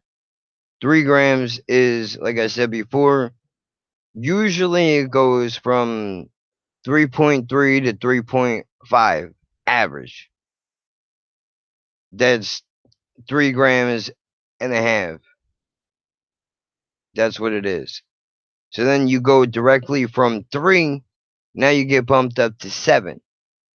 And 7 would be 7.0 on a scale. And then obviously I have, so the quarter is 7, in case I didn't mention that. I know you think quarter and you think 25, but that's not what it is. Don't get yourself confused. We're going by different law of averages than whatever your regular math equations are. So then we go from the quarter of 7 grams, then you get bumped up to a half an ounce. What's in a half an ounce is 14 grams. Now you can figure out from the way that we're going what 14 grams is on a scale. And then it goes from 14 grams to a full ounce, which is 28. That's what it is. That's the scale of how it goes. So now, depending on where you're at, again, these prices could be different for you. So you're looking at $20 per gram, $60 for an eighth, usually 80 to 100 for a quarter. And then if you're going to jump into an ounce, you're looking at anywhere from, wait, I kind of lost myself for a second. So 1 gram is 20, 3 grams is 60. Yeah, so you're looking at 80 to 100 per quarter. Okay, I wrote that down. Now, if you're bumping up to a half, you're looking at anywhere, and again, these numbers vary, but for here, you're probably looking at anywhere from 150, 150 to $200, depending on whatever person that you're getting it from. And then obviously the ounce is where it gets heavy, because then you go from $150 to $200 to anywhere from 250 to 500, maybe even 700 or more. Now that's what the street value is. So you got to figure if they're starting off with the quarter at $100, that's not bad, but they could be selling it for $80. That $20 difference is still a very big difference. And now some dealers see this is the other problem too with a dispensary. Some dealers like to give you a little bit of a break on the price. The more you buy, they'll knock off a few dollars for it. You're not seeing that in a dispensary, man. They're going to charge you every red penny that they can get for it, which that makes it difficult for an average person if they're trying to hit a dispensary. Like, dude, I mean, come on, man. Let's do the math real quick. Let's say your average income is $800 a month, right? Now, depending on where you live, if you got roommates, your rent, if we're gonna be fair, is like 600 bucks. Now already, just after the rent is paid, it only leaves you with $184. So right off the bat, that ounce that we were talking about earlier, if you need that, if you need that for medical purposes, you're already out of the running for that. You're not gonna get that, because there's not enough money. You haven't paid your gas yet, you haven't paid your water yet, you haven't paid your electric yet. But let's say in this fantasy world that all you have to do is pay rent, you got no car payment or anything like that. So that only leaves you with $184. Oh, and you have a cell phone and Wi-Fi for free somehow. Maybe you still live at home with your mom or your dad or your grandmother or whatever your living situation is like. So, that 184 is only going to get you, it wouldn't even get you a half. You're still looking at only a quarter, because now you can't even, and that would have to mean that the doctor was already paid, because if your doctor is not paid for this particular month, then that's $150 off again that you don't have, and now you're down to, you ready for this? You're down to $34. I don't think the dispensary is selling 20 bags, dude. I don't think they're selling by the gram. I think they're selling in quarters and up. Maybe eighths, possibly. But that's a lot of money. So when you're looking at something like that, now you see why it's much cheaper. Well, let me go in, let me pay the doctor, I'll give him the $1.50 that he wants or she wants, and then I'll just go to the person on the street. I know it's not regulated. It's not going to be dispensary quality. The strength of it is not going to be dispensary quality. But this is what I have to do to get by. So this is what I'm gonna have to do. And then you move forward from that month now, and you gotta try to get by somehow. I don't know how the fuck you're gonna do it because if you're like me and you go to a pain management doctor, you get drug tested, which is another point that I want to bring up here. Only, well, I'll get to that in a second. So you're looking at least once that 150 is initially out of the way, you can either wait the 3 months and put out the 150 again, or you just put the $50 off to the side. And let me dive back into my calculator. That would leave you the 184, which brings you back up to a quarter. Now, if you're smoking a gram a day, that's only going to last you a week. So you really got to stretch this shit out and hope that it's really strong. But I want to go into the drug testing for a second. And I'm only bringing this up because I came across an article a little while ago that there was a doctor from Massachusetts who was prescribing opioid painkillers. And what he decided to do was he said, you know what? I got these patients that they're taking these painkillers, man. But I know that this weed will help them. So let me try to do this. He took he kept them on their yeah, that's fucked up.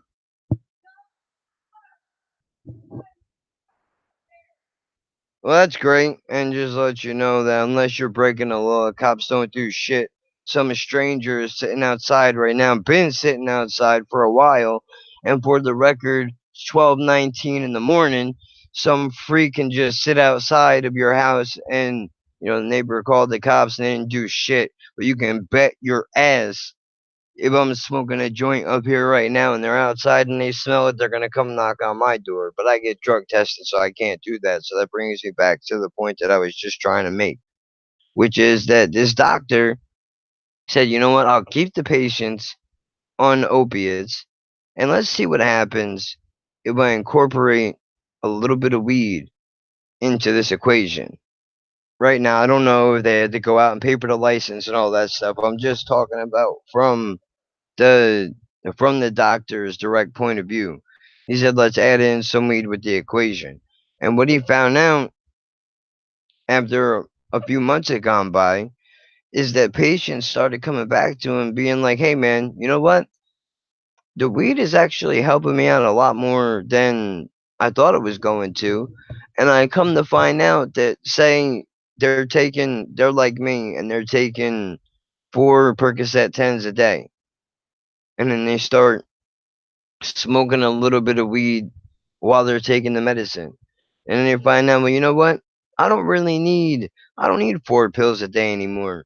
I can smoke that joint because the way I would do it is get up, smoke a joint or a bowl, what have you, get a little appetite going, eat something.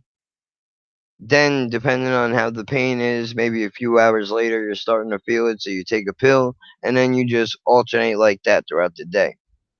But the point why I bring this up is because the doctor figured out that by incorporating weed in with the opiates, it drastically cut the amount of opiates that these patients were taking. Now, you might say 2 pills is not a drastic cut. If you're taking these pills like I do because you have medical reason to take them, somebody going from 4 to 2 or from 3 to 2 or even to 1, that is a huge, huge, huge cutback. I can't, if you've never been there, I can't describe it to you. But that is a huge cutback. So, I mean, I brought it up to my doctor, man. I'm not shy, if you couldn't tell. I mean, I am, but I'm not. It really depends. With stuff like this, I'm not shy about it. So I brought up this to the doctor and he was like, "Listen, man, it's not the way that this works. You either take the pills or you smoke weed. That's it. There's no mixing them both together. I don't care what they're doing in Massachusetts. This is what we're doing in New Jersey. And when I asked him why, he said, "Well, the problem is because we can't monitor how much weed you're actually smoking. We can monitor how many pills you're taking by whatever your pill count is, which is another thing that they have the right to do. Outside of random piss testing, my phone can ring tomorrow and they can tell me I have to come in for a drug test and I have to go. If I refuse, cut off automatically. They can call me in for a random pill count 6 days out of the week if they want. If I don't go, I get cut off. And then I'm also in a network where every doctor in the country can see, or I failed the drug test, or I failed the pill count. And now they have the info, so they can say, all right, we're not prescribing this fucking asshole anything anymore. And then boom, just like that, you're cut. It's over. But you said we can't monitor how much weed you're smoking. Well, actually, you can if y'all work together. If you're gonna tell me, like, oh, you take this muscle relaxer and you get that prescribed from your regular doctor, you can't count that. You can't count it because you didn't prescribe it. That's the rule.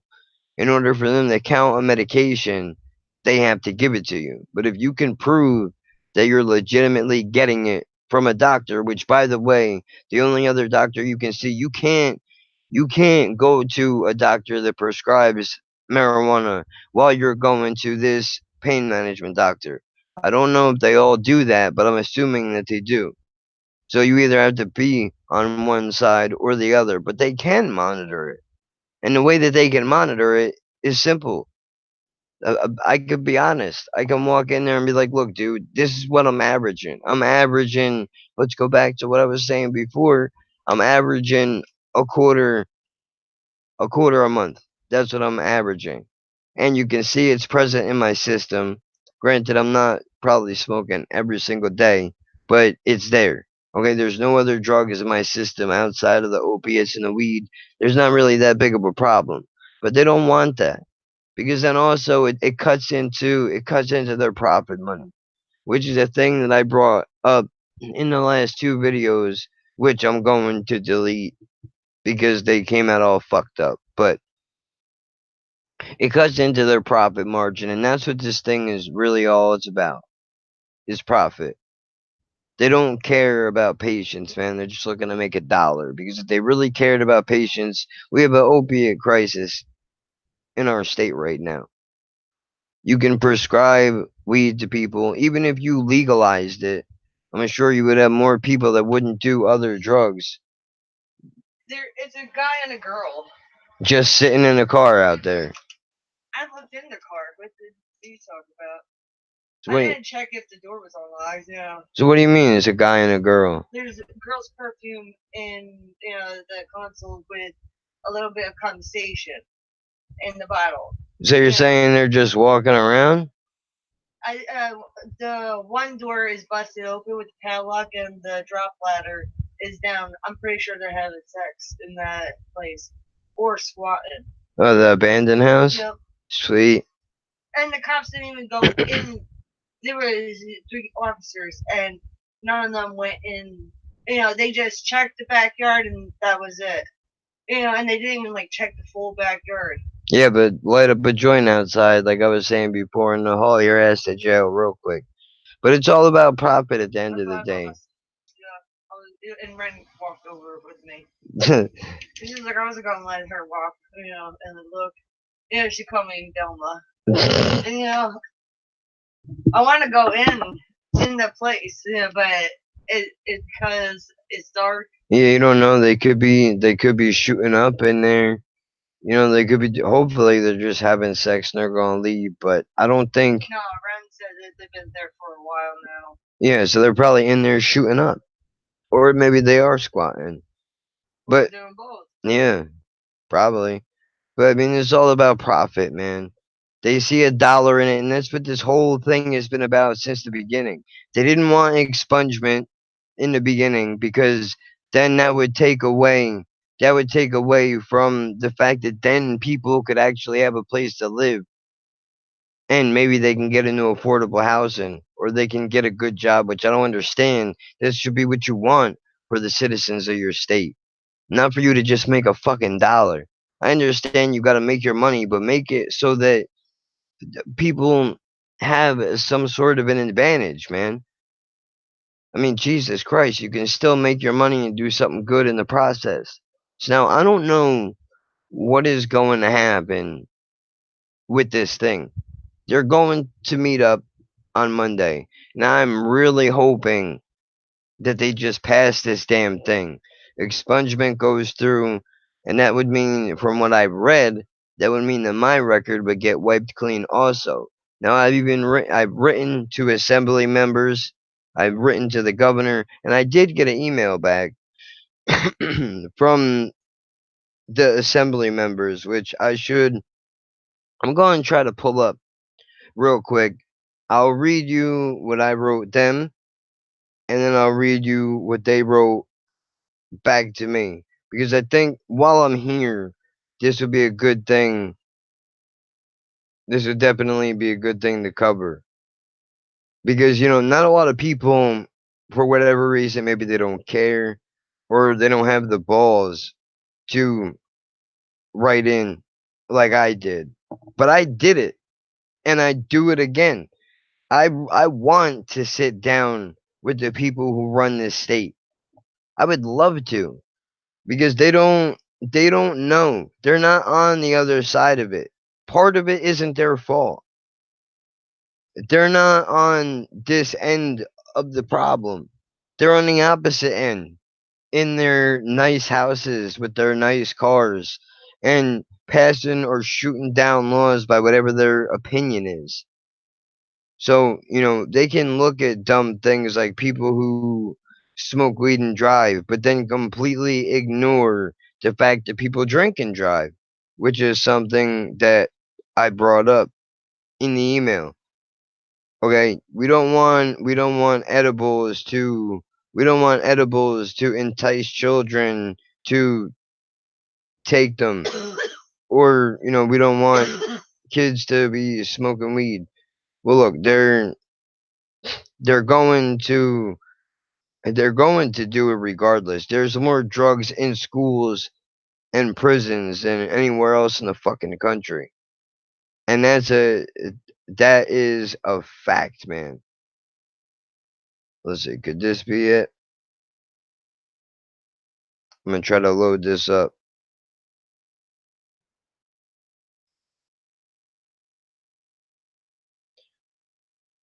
Okay, so this was their response,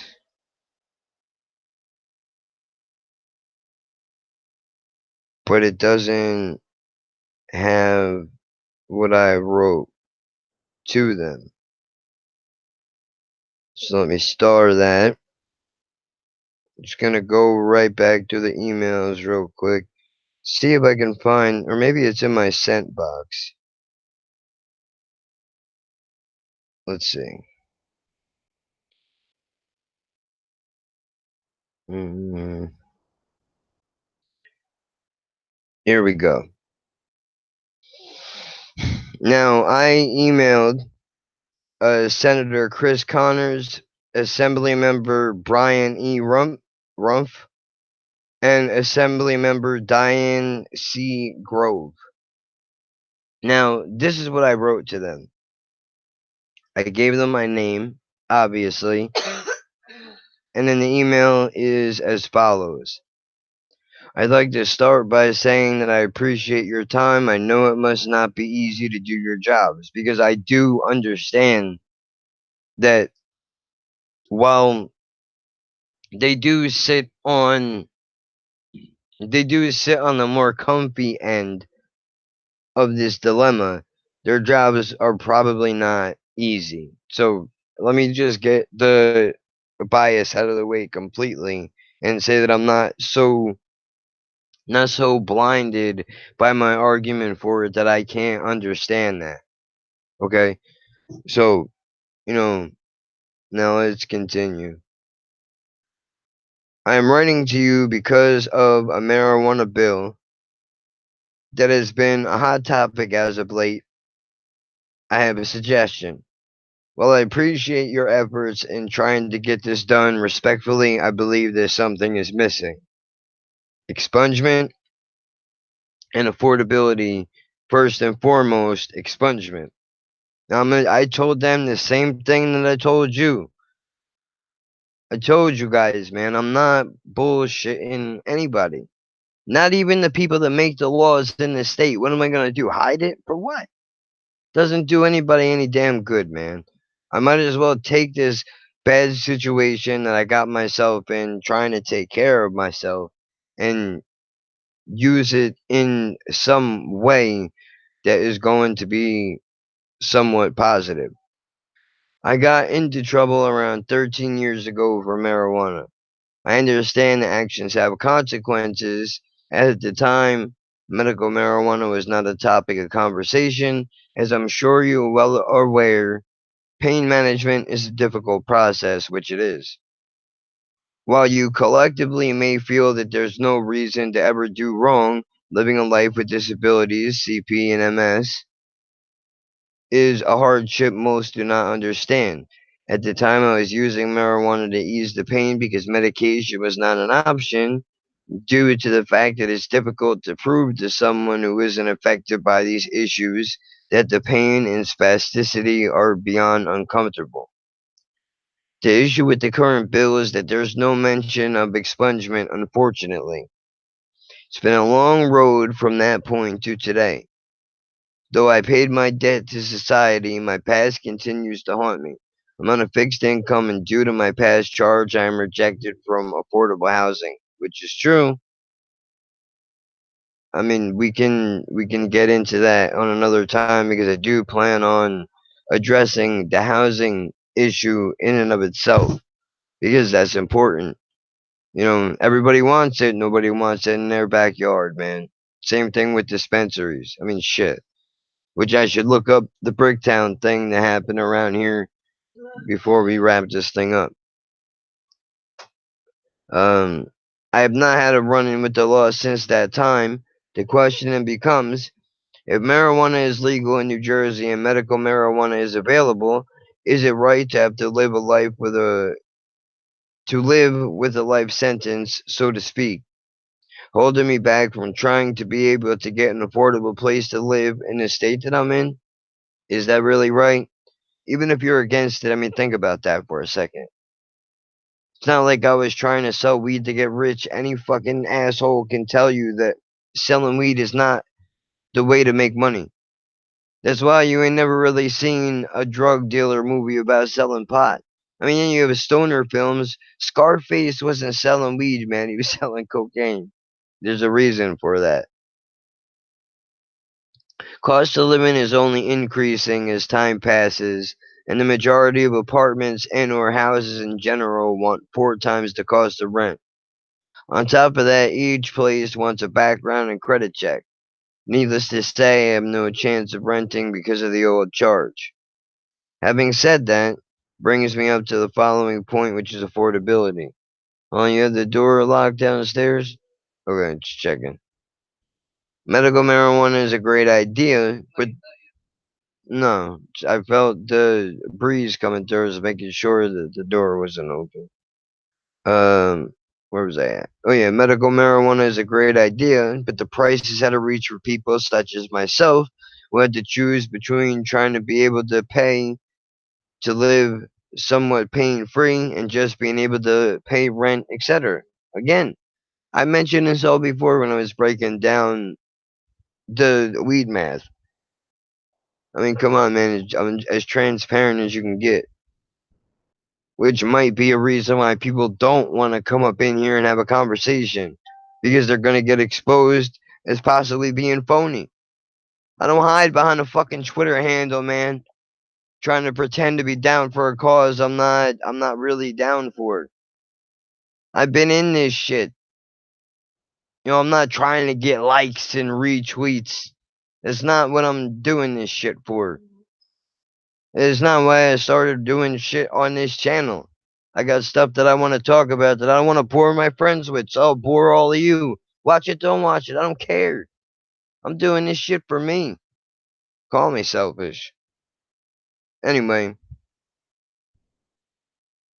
as I'm sure you know, pain management doctors are trying to get people off pain meds, i.e., Percocet and the like, in favor of the MMP program or medical marijuana program. I am currently under the care of a doctor who has informed me that the clock is ticking in regards to having medication, which is true. I didn't mention this before, but clock is ticking. He told me the DEA is cracking down, and at best, I have a year left. But he originally gave me until January. Guess what, man? We're in the latter part of November. That leaves me one more month to figure out my shit, and my rent hasn't gotten any cheaper. So that's a problem. But, we'll address that too towards the end here. Uh, he suggested the program at $150 every 3 months, and then the cost of marijuana itself is a big hurdle because it's not covered by insurance. I understand that's on a federal level, but I believe that there are things that can be done or that can be improvised on a state level to help the transition from opiates to medical marijuana, such as home growth would be a good way to aid in the fight of cost. I understand that people would need to learn how, myself included. Classes to teach us how to could be helpful and could also be like a vocational training. Like, dude, save up $100, $200, and you can enroll in a class to learn how to grow your own weed. Give people something to look forward to in the morning when they get up. Watch something grow from a seed to a live plant that then you can pick off the buds from and not be in pain anymore. It's fucking brilliant. And if I can figure this out, a fucking idiot, anybody can. There's no reason why you're a politician somehow and you haven't figured this out yet. Or you just choose to continue ignoring it. No excuse for that, man. I'm calling all you out. Every single one of you. And even the new guys that were just voted in, Democrat, Republican, I don't give a fuck what side of the fence you're on. Anyway, it shouldn't cost too much. I don't think, or no, I think it would make a positive impact even, if I could speak right, for people who don't have any resources to buy it outright. I know this is not easy, but I want to believe that the state's government wants to help its people, which I would like to believe that, but I guess that's not true, unfortunately, because it's not their son, their daughter, their wife, their husband, their sister, their brother, their uncle, and their fucking grandmother. It's not anybody that they care about, so they don't care. Responsibility is a big part of this, and we shouldn't let the idea of a few careless people affect the responsible many. After all, alcohol is legal. Most people don't drink and drive. Some may, but this isn't stopping the sales of liquor by any means. It's not.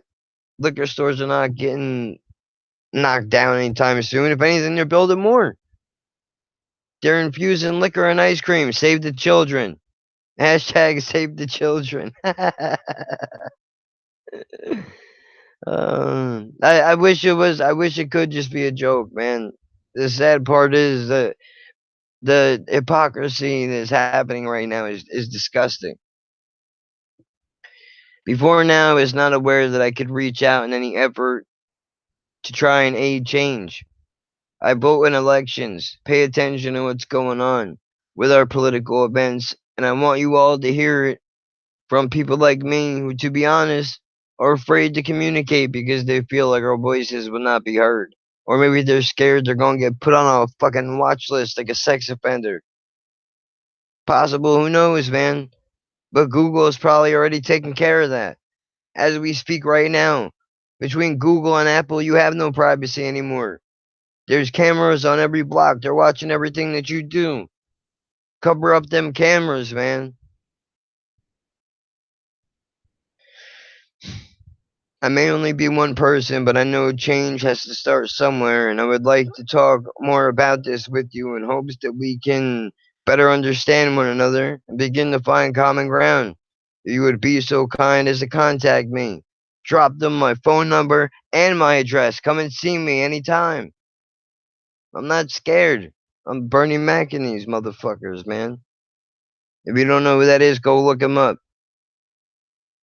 That really, really, really funny comedian, man. Passed away, but he's a funny, was and is a funny fucking dude.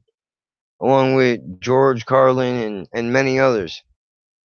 I spent my whole life in this state. While I'm only 33, I think it's better late than never to try to make change. I appreciate your time and consideration in this matter. That was my email to them. Now I'm going to read you what I got back in return. I have to tell you, it wasn't as nice. Just in the sense that it felt more like a brush off than anything. I can't believe it's taken me this long to actually bring this up because every time that I've attempted to talk about this, I completely forgot that I even did this. Just because there's so much happening in our day to day lives that, sometimes you forget. You send out an email. The response is forgettable, though. So here, I'm going to pull it up right now. Okay. Everybody sitting down? Yes. If you're not sitting, find a chair. We're trying to laugh. Yeah, something. Whatever you got to do. Because I'm telling you, you're not gonna like what you hear.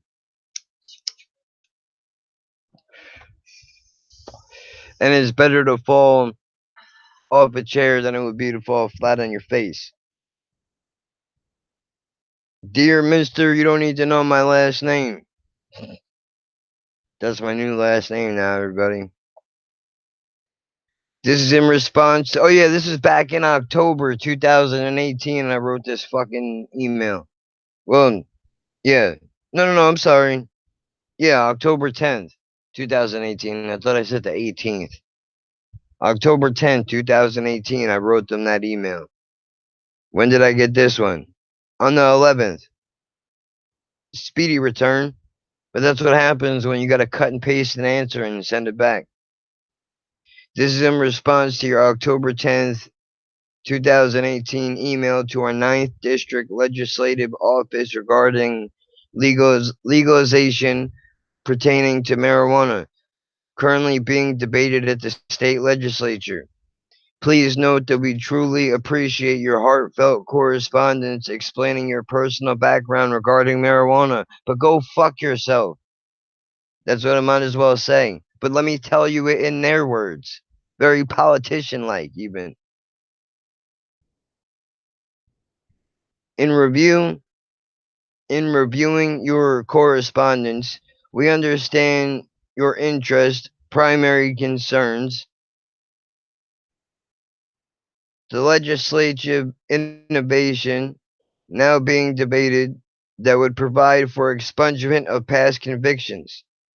As you are aware, two other measures expected to be introduced concern legislation and expansion of the medical marijuana program.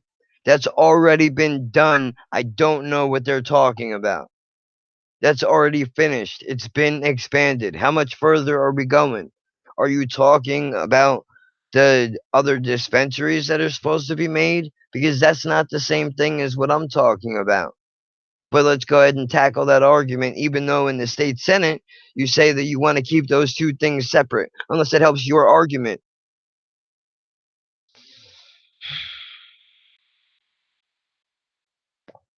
All right, hold on. Oh, yeah, that's what it is. Expansion of medical marijuana program. It is our understanding that there are still tense deliberations going on in the state majority party's caucus regarding the finalized language of legislation as of this date. Again, here we are over a month later, now November 24th, 2018. Nothing yet. We'll see what happens on Monday. For some time, marijuana has been an intense issue of interest for a number of our constituents, the majority of whom oppose any form of legalization. Serious concern and outright opposition have been conveyed to us by these individuals about the potential dangers of drug driving, not drunk driving, drug driving. Because if you're drunk and driving, apparently, if we catch you, we catch you. If we don't, we don't. Because we're still going to sell liquor. That's completely okay. As You're allowed to have the liquor in your car. long as it's not open. Because you can't travel with an open container.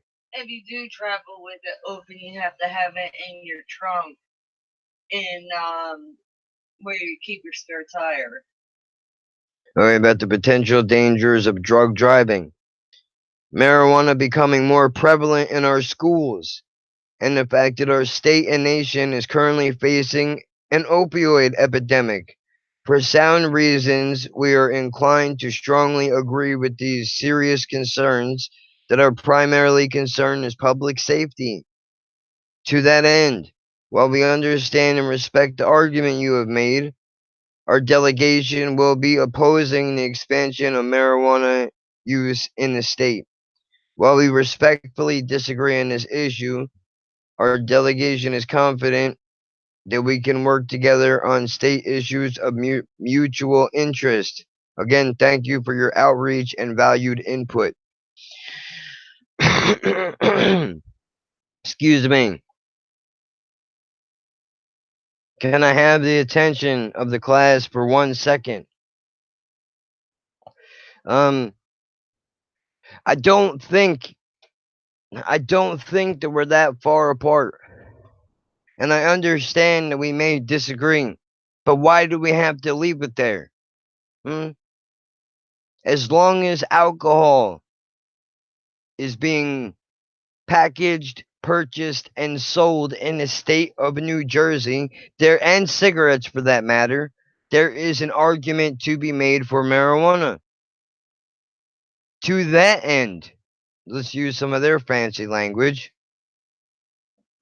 The opioid epidemic is not the same thing as trying to smoke a joint, and it has been proven several states use marijuana to aid the transition off of these drugs.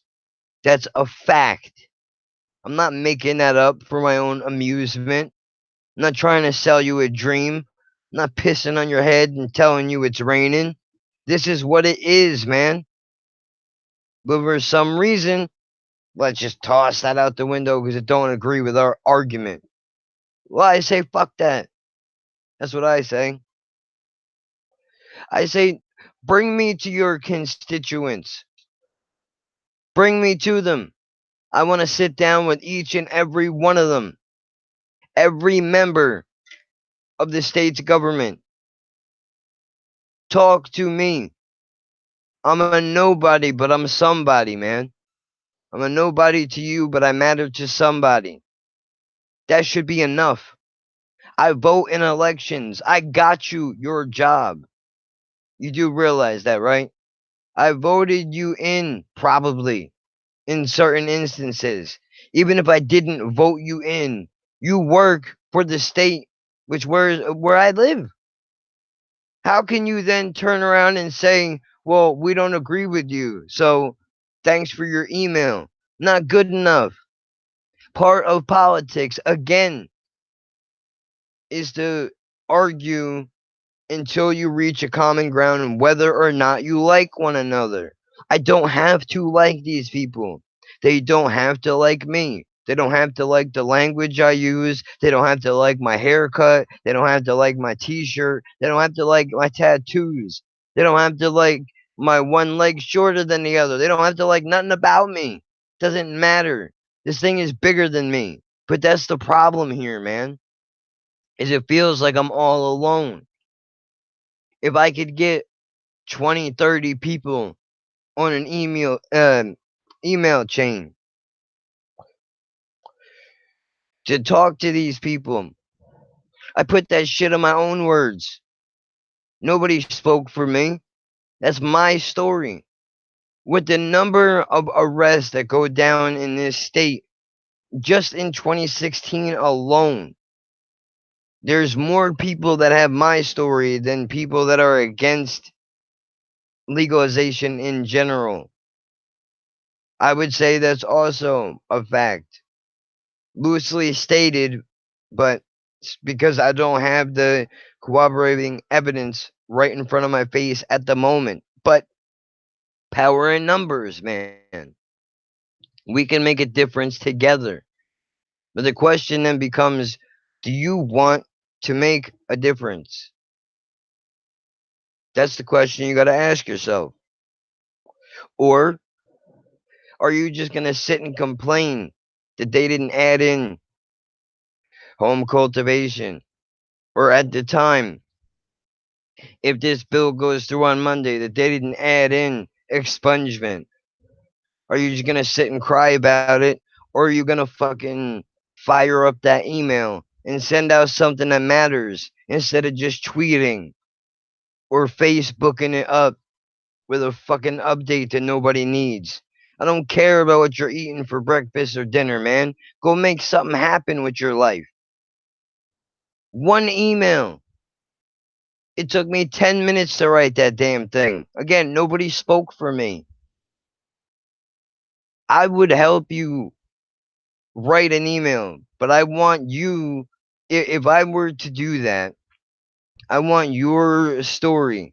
I want to put it in your words. Maybe you can't dress it up the same way I did, but you have to throw in the shit that happened to you that matters to you.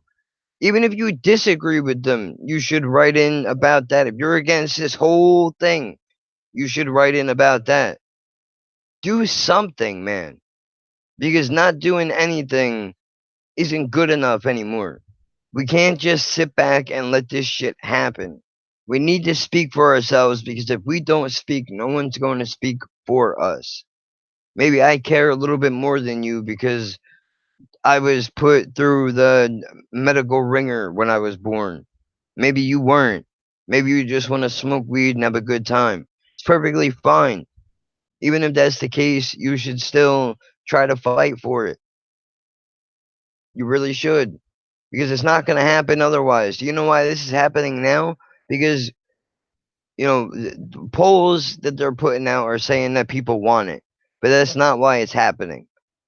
Even if you put out a poll right now, if the government went door to door and asked people, and 100% of people said that they were for legalization, it wouldn't matter because it's all about the dollars and cents, man.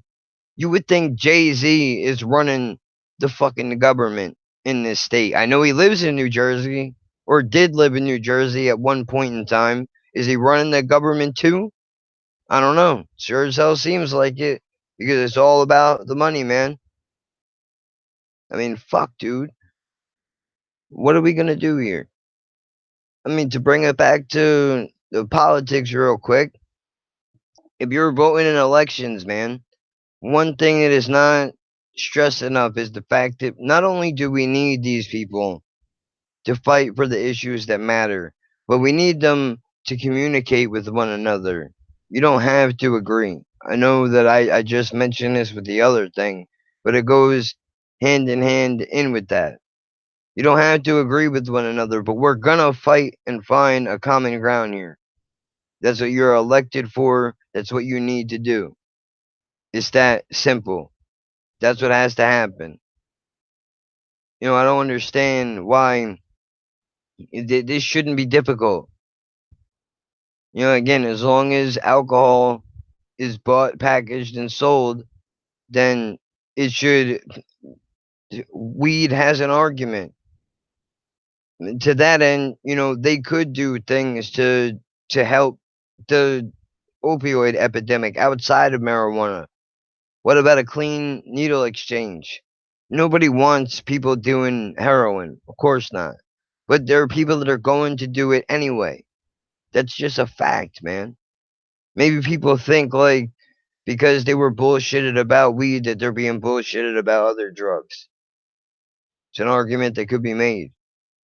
Either way, rehab only works for people that want to quit and stop doing whatever they're doing. It don't matter about their family. It don't matter about their kids. It don't matter about their possessions.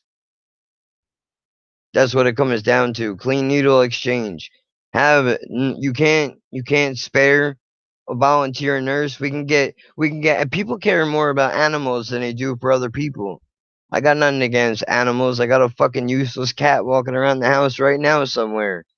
It's smoking on the floor. Yeah, you know, how come you can get people to volunteer in a veterinarian shelter, but you couldn't get maybe somebody that is training in nursing school to volunteer a couple hours out of the week to go to a clinic to distribute these drugs to people that are going to do it anyway to make sure that it's safely done?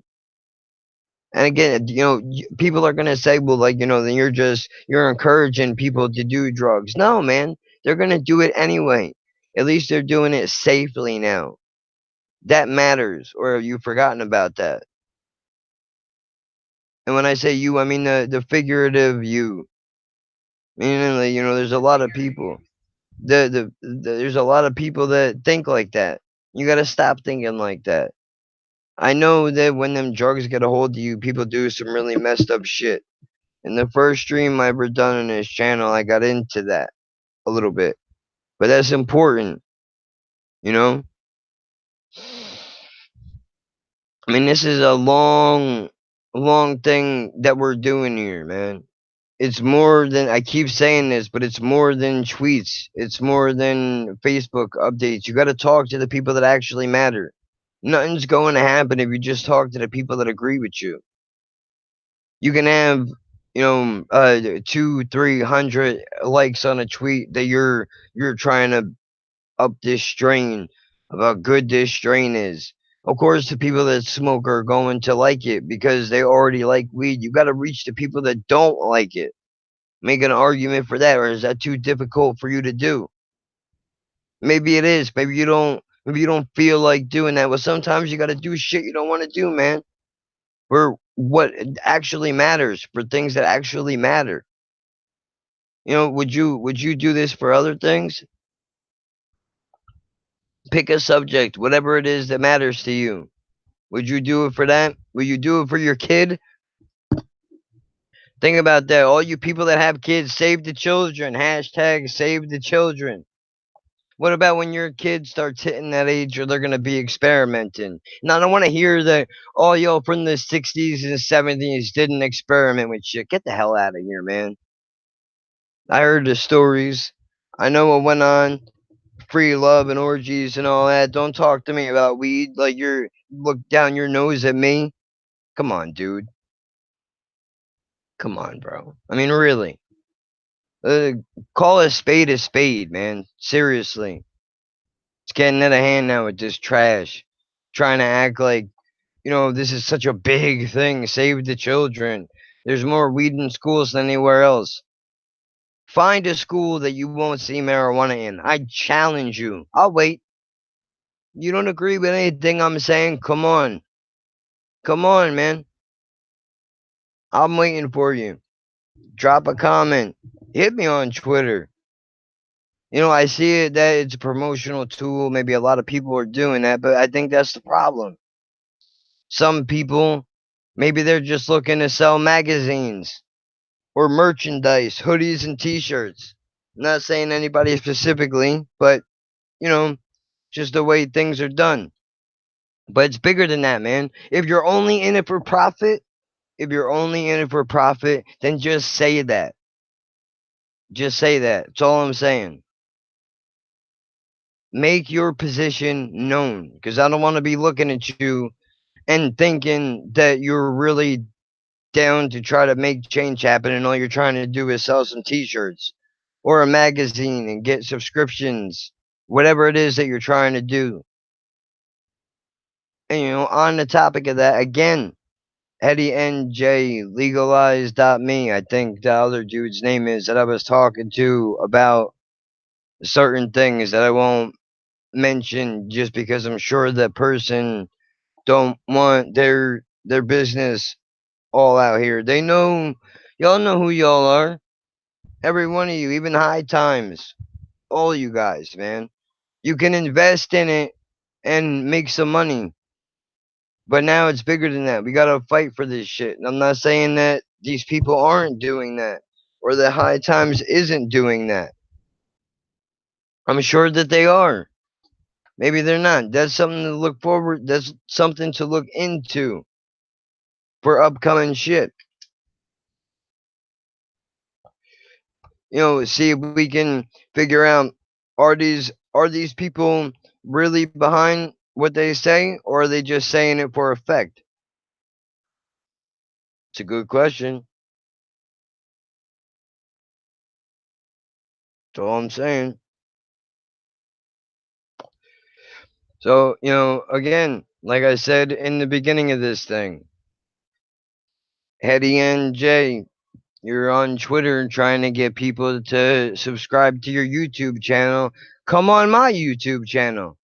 I'll go subscribe to yours, but not till you come here first, because I want to see what your mindset is. Where are you at? Anybody else on Twitter, whatever. I'll put an announcement on my Twitter. Go check my feed. Name's the same as the YouTube channel.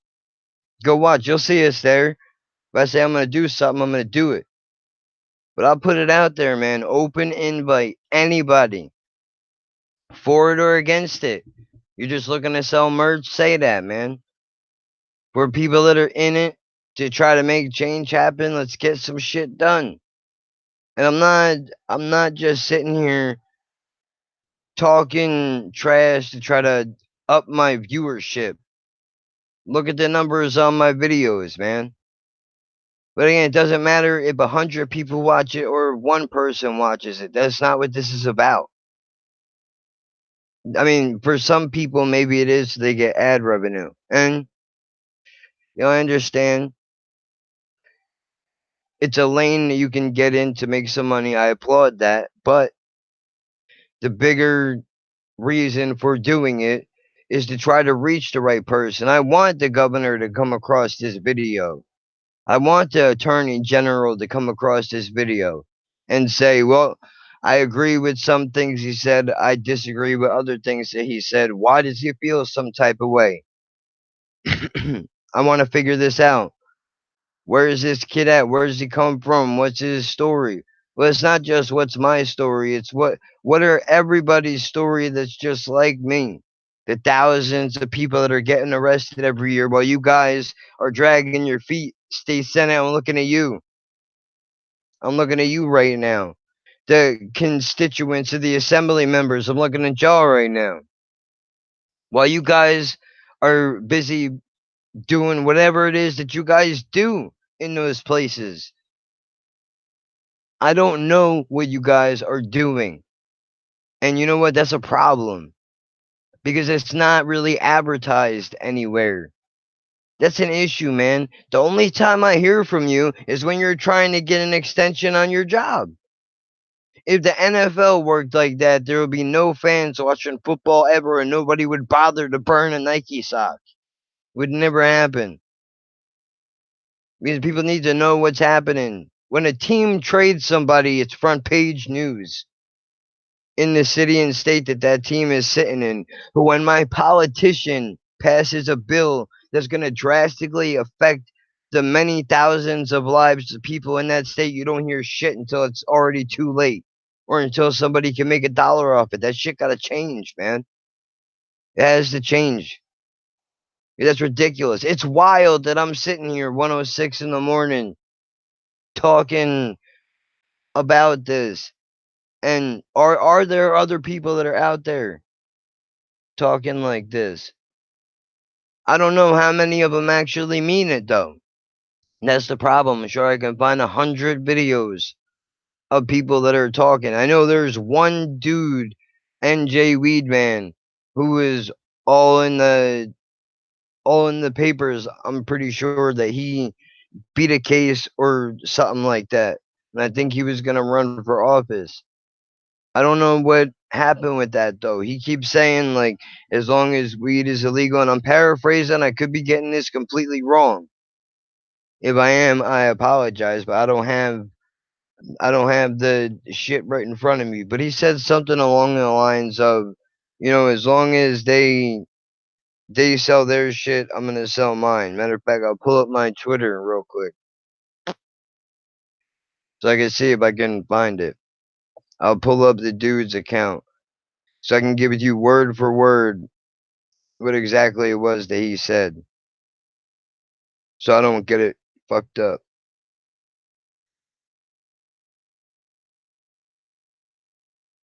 NJ,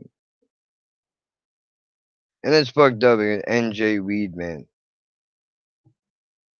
Then like his name is secondary too. Here we go. NJWeedman.com. I only need one to say not guilty. At NJWeedman on Twitter. If you want to see what this guy is talking about.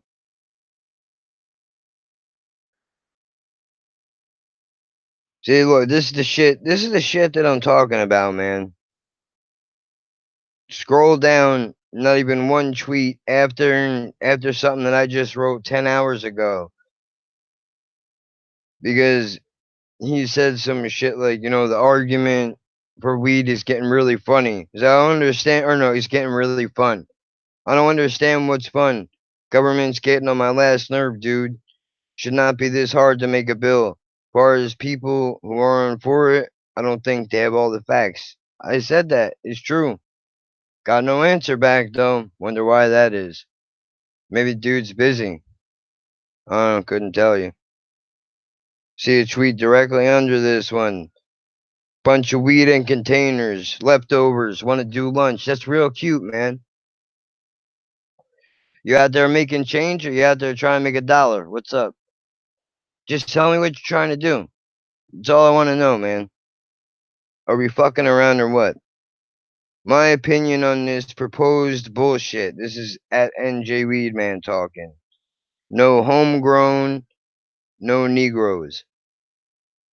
Arrow pointing to, I don't even want a set aside. I want a level playing field, which isn't going to happen. I can't read this dude's name. Sutari. I've seen his name pop up all over the place as it pertains to this weed thing. See, like this dude right here, like, okay, that's different.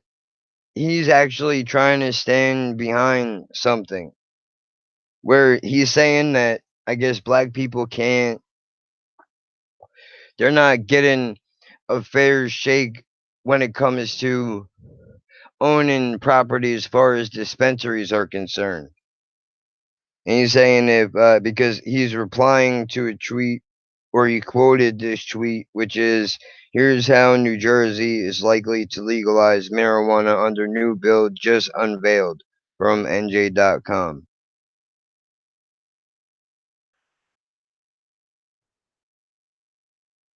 In events, here we go. Here's our buddy Eddie NJ right here. Listen to what at Weedman has to say. YouTube. Okay, so are they in it together? And then NJLegalize.me. That's the other person I was talking about. They're up in here too. Asbury Park Cannabis Community. I know that they posted a bunch of stuff about having get togethers or whatever, but I don't know. I don't understand like what the process of all that is. I know that there's been a few groups on here, and I will say that I've seen this. There have been a few groups on here that have get togethers that they pass along information to people who are curious about the MMP program. That's a good thing to do. At least that is making some kind of change towards something that's positive. I don't think so. I don't think we watched that. 12 hours ago, okay, people, this is NJ Weed, man. Okay, people, I'm constantly asked by people for me to come hang out with them or smoke with them, so I made this event to invite all those who want to come and smoke and chill to come and smoke and meet me tonight. Some kind of Facebook link. So I guess it's back and forth. Alright, here we go. Let your voices be heard. Come now, November 26th protest, fake legalization bill. There are a number of reasons to protest this bill. I've listed my reasons for opposing. Oh, that's why. It was at NJ1015.com. The weed debate in New Jersey is getting to be more fun. So he just quoted as saying exactly what they said. It's beginning to be more fun. Now, New Jersey 1015, I'm looking at you. What's fun about it? What the fuck is so fun about it, man? It's annoying. It's tiring. People are getting arrested. Where's the fun at? In the jails? The fun is in the jails? I don't think so. But wait a minute, y'all probably never been to jail, right? Because you guys are all upstanding citizens. Y'all have never done anything wrong in your life, right? Maybe you are. But even still, I mean, come on, dude. It's fun. It's becoming fun. Sort of wild. Matter of fact, you know what? I'm going to let's click the link and let's see what the hell it is that they're talking about. Because now I'm interested.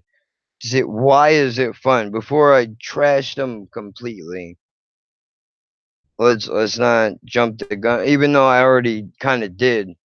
Whatever it is, what it is, man. I'm one person. What do you want from me?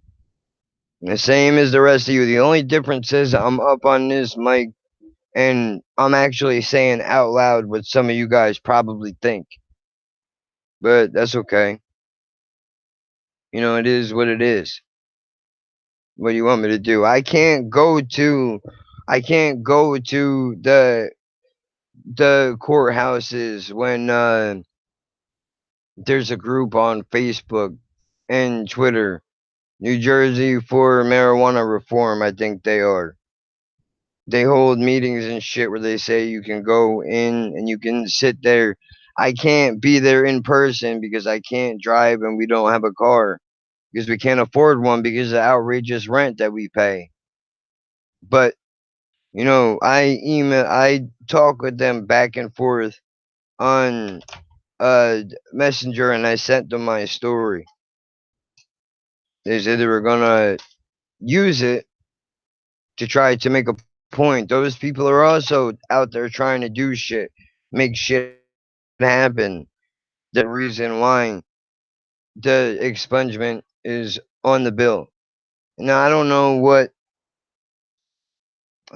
to think of this, what I'm about to be reading right here. The NJ weed debate in New Jersey is getting to be more fun. Opinion by Dennis Malloy. Well, Mr. Malloy, let's take a look and see what you got to say. Many people in New Jersey are expected to have recreational marijuana bill passed into law by now, but there have been a few hitches in the past year, one of which provided by my friend Ed the Weed Man Fortune. I don't know. I can't say names for shit. It's Forchion,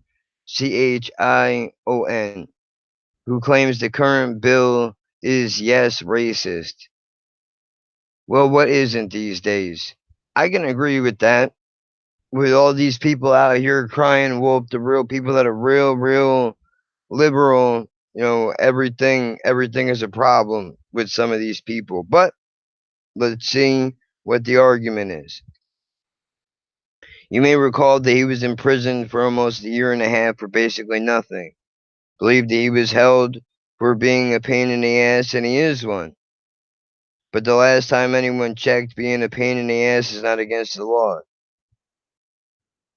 He has been emboldened after his release this past summer in September and was selling and smoking weed in front of the state house. That's fucking bananas, man. It's a bit hysterical and a little troubling. It's funny to watch him sell and smoke weed in front of state troopers at the state house, but sad that he has to resort to using the race card, further pushing the wedge between white and black people by saying the bill favors rich white men. The bill excludes people with a criminal record, and that excludes New Jersey weed man and many others of all color. Well, I mean, I've touched upon this in the past, but just to reiterate, in case for whatever reason I didn't get the point across, even though I doubt that most people have even got this far in the video, is that you need to take people that were charged in the past with weed and allow them to work in the industry rather than getting people who have no idea what they're doing and training them by who? Are you gonna watch a YouTube tutorial, figure out how to sell shit? Again, I don't know how to grow, but I mean, I've been arrested for selling, so shouldn't you make me a salesman? It only makes sense.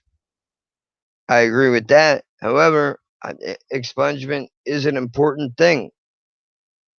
And we need some type of legalization bill because every day that goes by, more people are going to jail.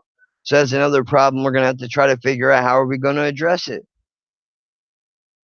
Do we just say no to every bill that's passed and let more and more people go to jail?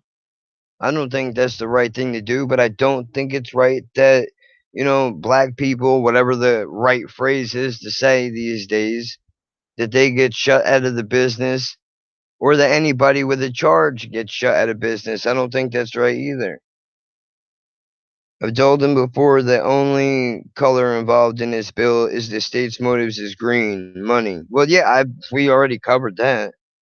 If you're black, Asian, Latino, Indian, whatever, if you have the money to invest, follow the proper route you're in. But here's the fun part. The fact that he's crying racism normally wouldn't get much attention, but it's gotten attention of Phil, King of the White Guilt Society Murphy. Who the fuck called him that? That's a wild thing to call somebody. But I mean, in fairness, I did ask the dude a question and he completely avoided what I said, but I don't know if I would necessarily say all that. But I don't know. Maybe y'all know something I don't. Enlighten me, man. I would be curious to know how he got that name. He knows that it's a useful weapon in the fight for social justice and power. Why he even used it against me and Judy this summer in order to silence a frequent critique of his.